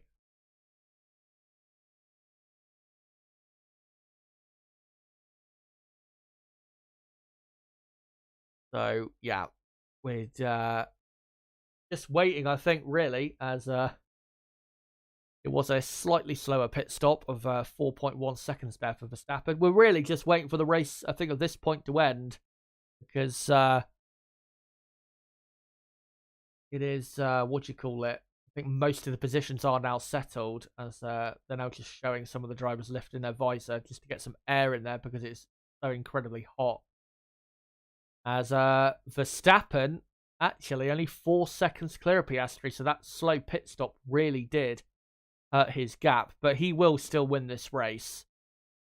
As this is Gasly on the back of Stroll. It's not going to matter too much because Gasly's got a 5-second penalty to take at the end of the race. But he's going to go for it. Round the outside at turn 1. And oh, he goes off. And he keeps the position. Surely he's got to give that back. Got to give that back, surely. And yet, will he? No, he won't. I thought he was going to give the position back then. He did not. Yeah, surely Aston Martin have got to get crazy now on the radio, been telling the race director, hey, he needs to give that position back because he completed that move off the track. George Russell, by the way, has come out on a set of soft tyres.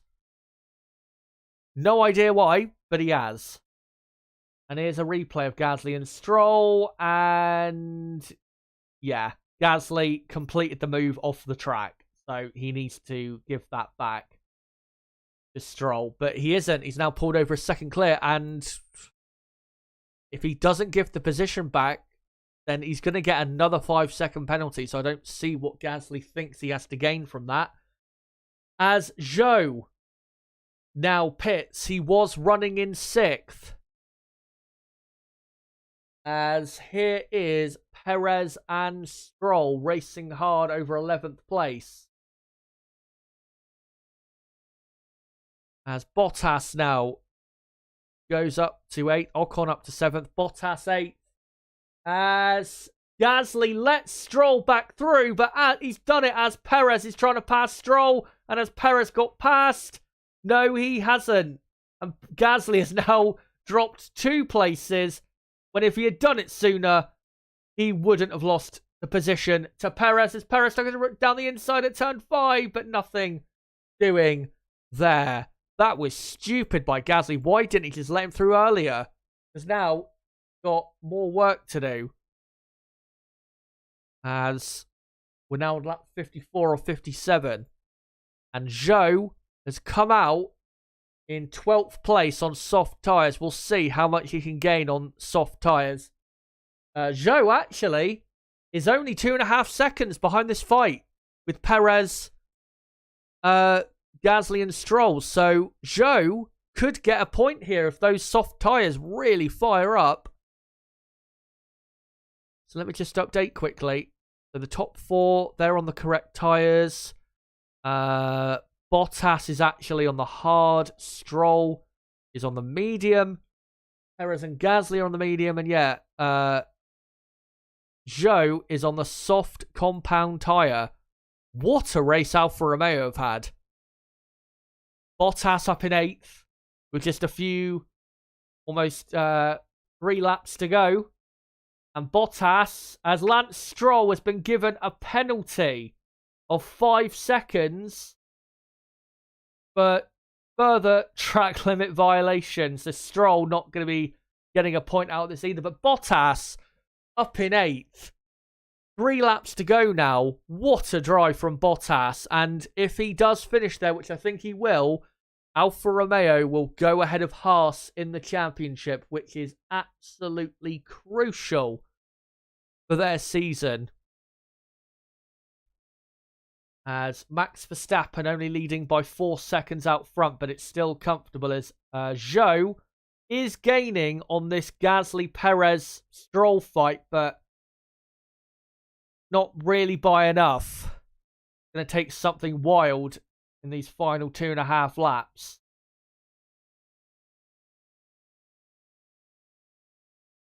As this fight rages on. But, yeah, with the penalties, Stroll and Gasly will drop back.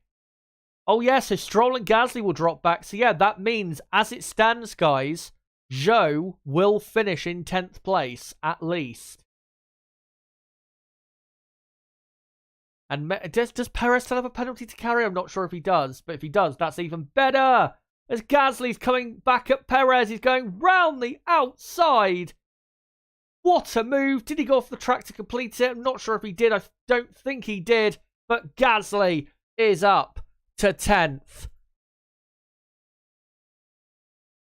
And now needs to desperately get back after Lance Stroll. But surely it's too late for Gasly to score any points. And he really has, Gasly, in this race been outdone by his teammate, as Ocon is running in 7th place and is, I think, like 15 seconds clear of him. As here is Gasly. Again, great move. And Perez, what a horrible weekend. And he's not, well, I think he might end up in the points, but this is a shocking weekend from him. As Lando Norris looks like he's getting closer to Piastri. 1.4 seconds the gap as we are on the penultimate lap now. And Zhou only just over a second behind Perez. So, yeah, Zhou, if he was to pass Perez, then that would be 9th. 8th and 9th, possibly. For Alfa Romeo, what a result that would be. 6 points to them is like podium finish in that fight, where they're at in Formula 1. As Russell has been given a black and white flag for track limits, as we're on to the final lap now. And Max Verstappen does the fastest lap of 1:24.3. And is surely heading for victory yet again in 2023. He's won 13 races so far. It's about to be 14. As Norris now within a second of Piastri. Surely Piastri will hang on to it, but maybe Lando, the reason he's closing up here is to prove a point that, hey, I may have finished third, but I could have gone quicker, and I could have finished in second. Now just coming into or through the middle sector. I'll let you know what happens back in 9th, 10th, 11th and 12th as it's getting pretty close.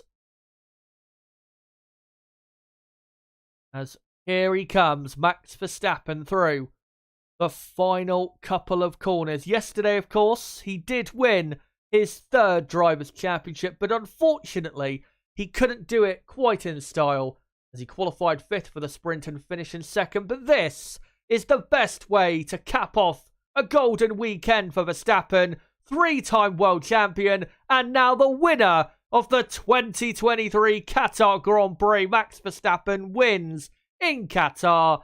Piastri finishes 2nd, and that is Piastri's best ever finish in a Grand Prix. Lando Norris finishes 3rd. George Russell will finish in 4th, and then it will be Leclerc 5th. Alonso 6th. Ocon 7th. Bottas in 8th, and Perez has now been jumped up to 9th place, with Zhou finishing in 10th. What a drive from Zhou, 18th to 10th. One of the drives of the day, and yeah, great drive from him. Lance Stroll finishes 11th, with Gasly 12th, Magnussen 13th, Albon 14th, Tsunoda 15th, Hulkenberg 16th, Lawson 17th, and your 3 retirements: Logan Sargent, Lewis Hamilton, and Carlos Sainz. Technically, Sainz didn't retire, but yeah. That is the 2023 Qatar Grand Prix over, and it was a decent one. Wasn't the classic by any means, but it was a decent one, and I'd give that probably a 6.5 or a 7 out of 10. It was a decent race there. And a good comeback from McLaren to get 2nd and 3rd. And by the way, the top 4, I got right in terms of my prediction. I predicted the exact top 4 that we have here, as Piastri has won the official Driver of the Day vote. But I am now about to do my own. Actually, this is what we're going to do to start. We're not going to do the Drive of the Day vote to start with. We're going to do one other vote very quickly for like 5 minutes. I am going to do a poll asking who was at fault for the Hamilton-Russell crash. Who is at fault for the Hamilton-Russell crash in Qatar? And then let me just do the options quickly. So the options will be obviously Lewis Hamilton, George Russell, and the third option will be racing incident, which basically means 50-50. So for about, just about 5 minutes, let me know in that poll, who do you think was at fault for the collision, Hamilton or Russell, or do you think it was a racing incident? Let me know in that poll for the next 5 minutes or so, and then I will finish up that poll and start up the Driver of the Day one. I just want to get your thoughts initially after the race as to who you thought was at fault. By the way, talking of taking fault, Lewis Hamilton has tweeted 10 minutes ago saying, I've watched the replay and it was 100% my fault and I take full responsibility. apologies to my team and to George, and that is a very noble thing to do. He could have easily, you know, turned it around, but yeah. In my view, I would say racing incident, but if you were to really push me to say who was more at fault, I would say Hamilton over Russell, but I think it was more of just a racing incident. I don't think Hamilton, he did squeeze him, but I don't think it wasn't like a really bad instance of it. So, yeah.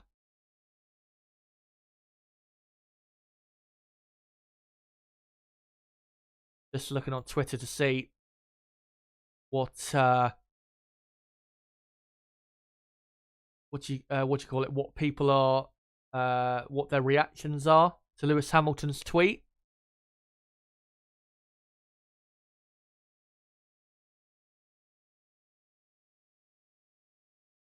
And yeah,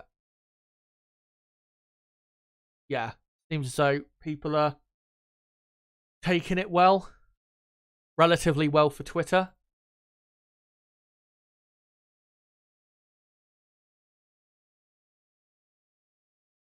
But yeah, there you go. Who knows what would have happened for him? Of course, he started on the soft tyres, so it would have been quite a wild strategy with him starting on the soft.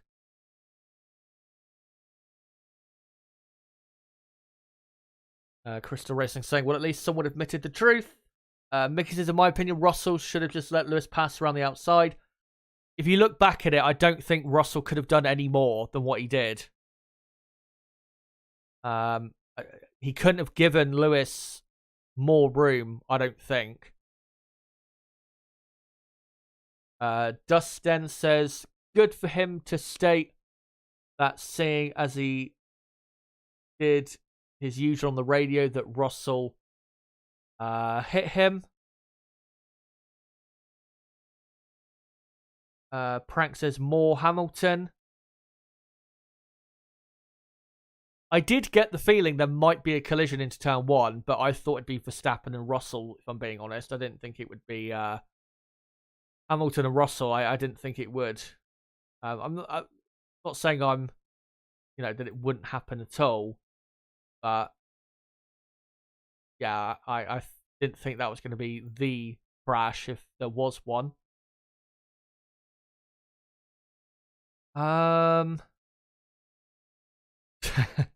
Crystal Racing saying Osama bin Russell is back.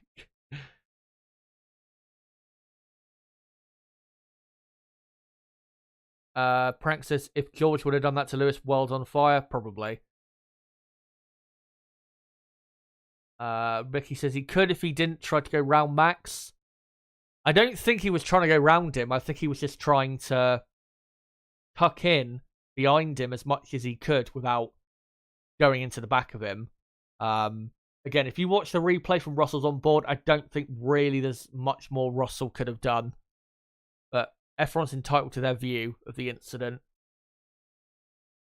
Mickey says Merck should have talked about the start with the drivers and tell Russell that if Max was ahead, let Lewis pass. John Garthwaite says massive own goal for the Mercs. They had a chance to close up to second in the Drivers' Championship. Shoddy teamwork. I think I'll end the poll in the chat because by the looks of it, you guys have voted pretty clearly. Even though we've only had 24 votes, you guys have voted for Lewis Hamilton as at fault, with racing incident second and then Russell third in that. So let me now start up the driver of the day vote, and then you guys can get voting on that. So who is your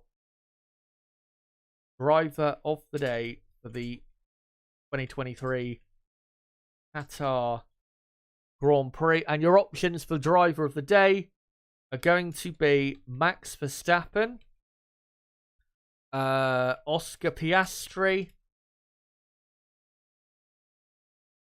Lando Norris, and The fourth option, I am going to go for Zhou Guanyu, because again, 18th to 10th in a car that isn't really, or shouldn't be capable of doing that, is something really, I think, quite special. So yeah, great drive from him. Out of those four, who is your driver of the day? My driver of the day? I think I'm going to go Zhou for my driver of the day. Because again, in that car, that shouldn't really be possible. So yeah, great drive from Zhou. Very good pace.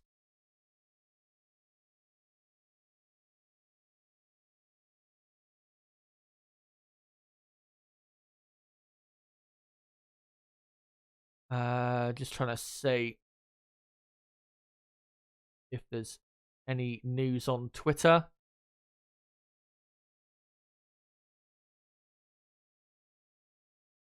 No, can't see really anything at the minute. Vinster says Lewis made the announcement to get ahead of the reporters. He did actually talk to the media before that tweet, and I think I just saw a quote from him saying from his interview an hour ago that he was happy to take responsibility. So, yeah.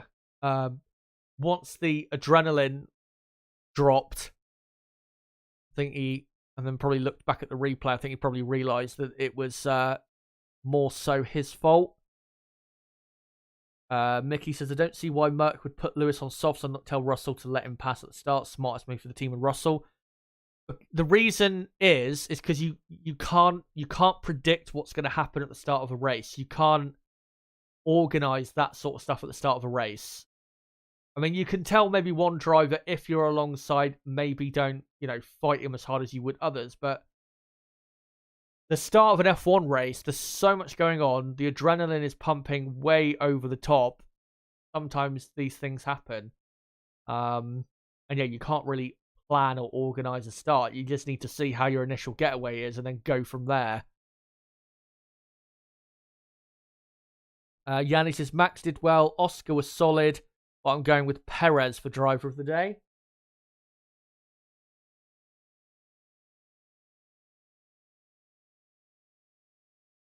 JDM Gearhead says, world's on fire now with people on Hamilton's head.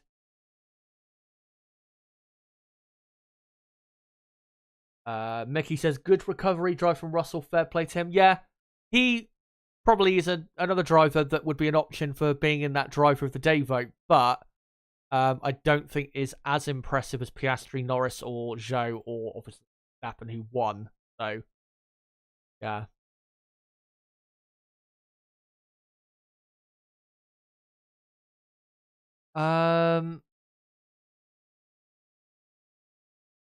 Just trying to see if there's anything on Twitter.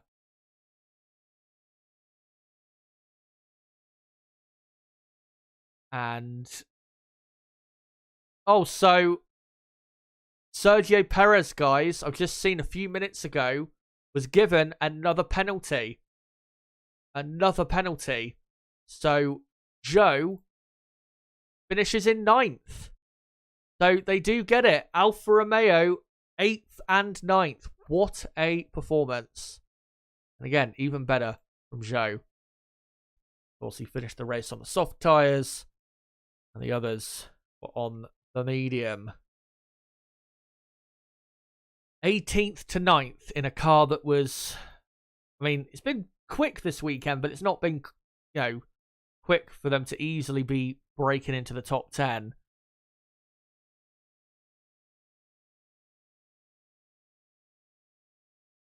But, right.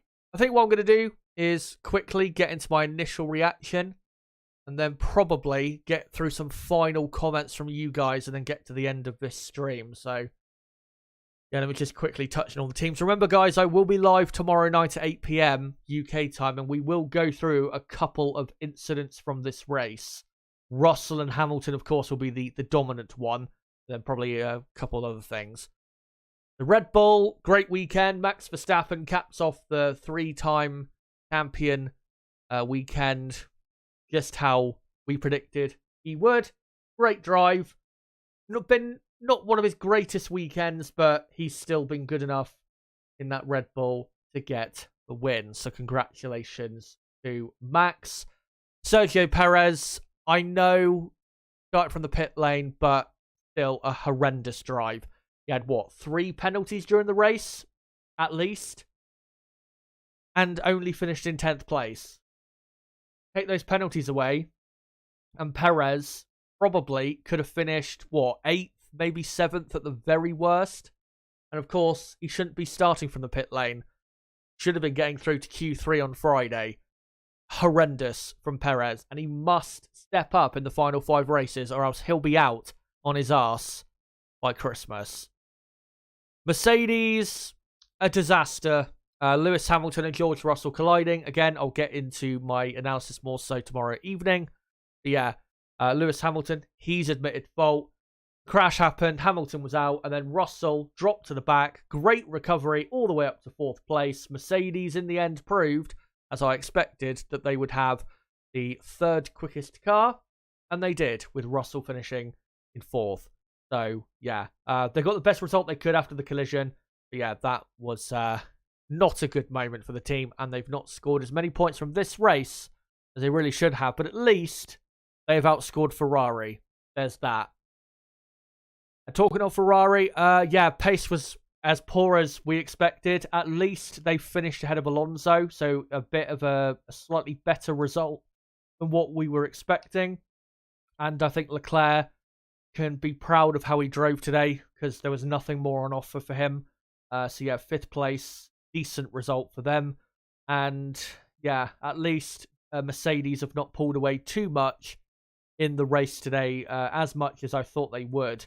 And let's hope that Ferrari have a stronger pace in a couple of weeks' time to try and bounce back after what's been a very tough weekend. Obviously, Carlos Sainz not even doing the race. Oh dear, for Aston Martin, Lance Stroll ruined what was a pretty decent drive to get into the top 10 by getting too many penalties, continuing his horrible form, and Fernando Alonso was heading probably for a 5th place finish and then went off the track. The Aston Martin did look hard to drive today, but still, he shouldn't have made that mistake. So yeah, disappointing in the end, and 25 points they have sacrificed McLaren. And probably by the end of the next Grand Prix, at the US Grand Prix in Austin, McLaren are probably going to be ahead of Aston Martin in the championship. So it is getting even worse this 2023 season. Great day for McLaren. Got the best result realistically they could.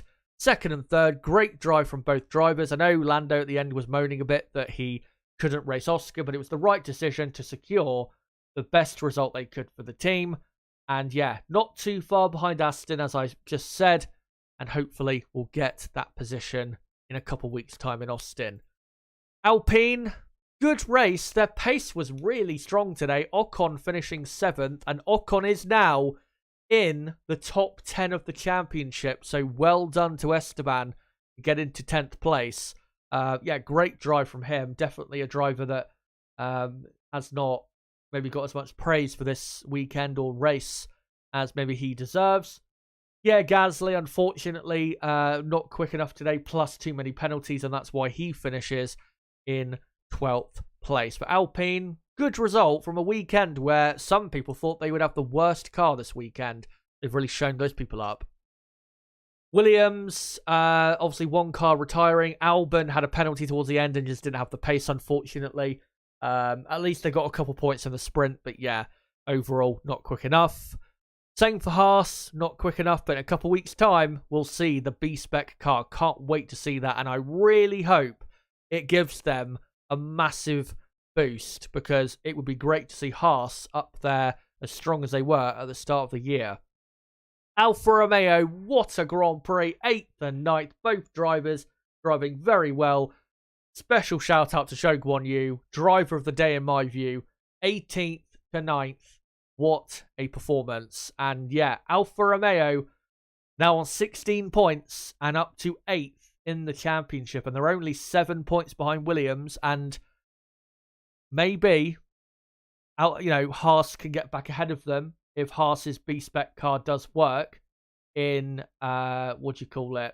if it does work in Austin, then maybe Haas will come back ahead of Alfa Romeo. But with only 5 races to go, they've struck at just the right time when it comes to having a big points finish. So well done to Alfa Romeo. Great drive from both drivers. And yeah, good to see them having a good, strong result for once. That cannot be said for AlphaTauri, who ended up, I think, 15th and 17th or 15th and 16th, something like that. Terrible race. Surprisingly poor race pace. I thought they would have been stronger. But yeah, they ended up being the slowest team, which is quite a surprise. But yeah, Liam Lawson, this is probably his final race of the year. We're probably going to see Daniel Ricciardo back in, what do you call it? In Austin. Yeah, AlphaTauri, not a good weekend, as they still are, as the fireworks go off at the end of the podium ceremony, or ceremony, if I can speak. Yeah, AlphaTauri stuck to the foot of the championship. Anyway, let's go through some final comments from you guys, and then we'll get to the end of the stream.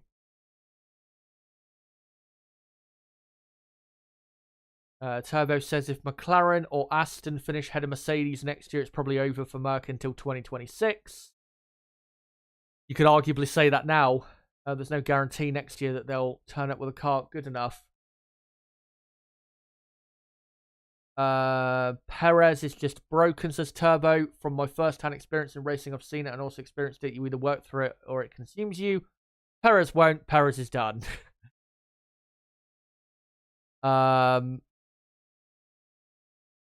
Yanni says, I feel there's no such thing as just a racing incident. One is always at fault. That I don't think that's necessarily true. This time it was Lewis. There's an incident where a driver is dirty or reckless. There are instances where it's a racing incident where no clear person, where it's like as they say in football with VAR sometimes, clear and obvious. Not always the case in racing incidents, but I understand what you mean. There's typically a driver at fault more so than the other, but in terms of receiving a penalty or causing a collision or whatever, that is dependent on a driver being predominantly to blame, like 75-80% at least to blame. And in that incident, I wouldn't necessarily say that was the case. But, yeah,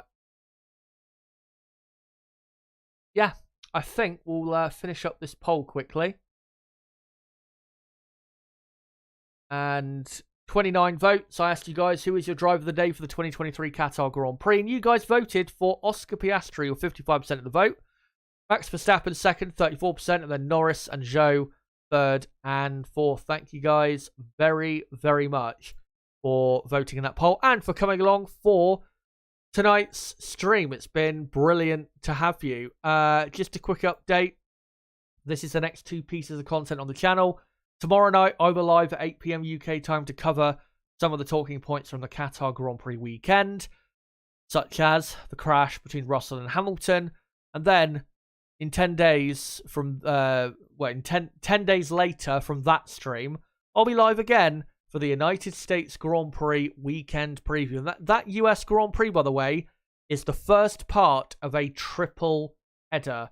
So even though there's only 5 races to go, still plenty of stuff coming in the final few weeks of the season and in general the next few weeks. So yeah, plenty of action still to come. And of course, the US Grand Prix weekend does always prove to be pretty exciting. But thank you guys so much for coming along for the stream today and this weekend in general. If you are new to the channel, make sure to subscribe for more watch-alongs, reviews and previews. Before you go, if you haven't hit the like button yet, make sure to do so. Try and get as many likes as we can. Does, of course, help the channel with the algorithm and does help me see that you guys enjoy the content. Clearly, the amount of likes we've got given the viewers, you guys do. And what else? If you want to keep up to date with content on the channel, make sure to follow me on Twitter at ChazHD5 or ChazHD on Twitter.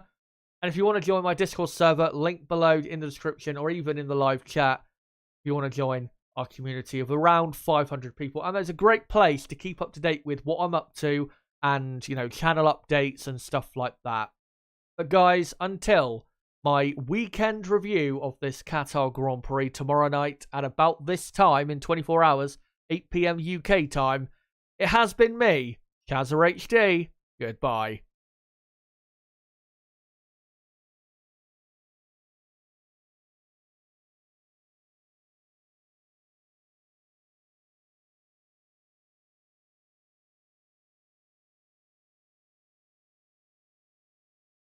Actually, before I go, because, what is it? Turbo, right, I was finishing then, sending a super chat, and I feel bad if I don't answer it. So, yeah, sorry about that, false dawn.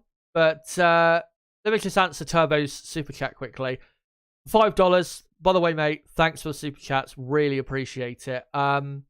He asks, or they asks, what do you think of the rumours the Arabs are buying out Aston Martin?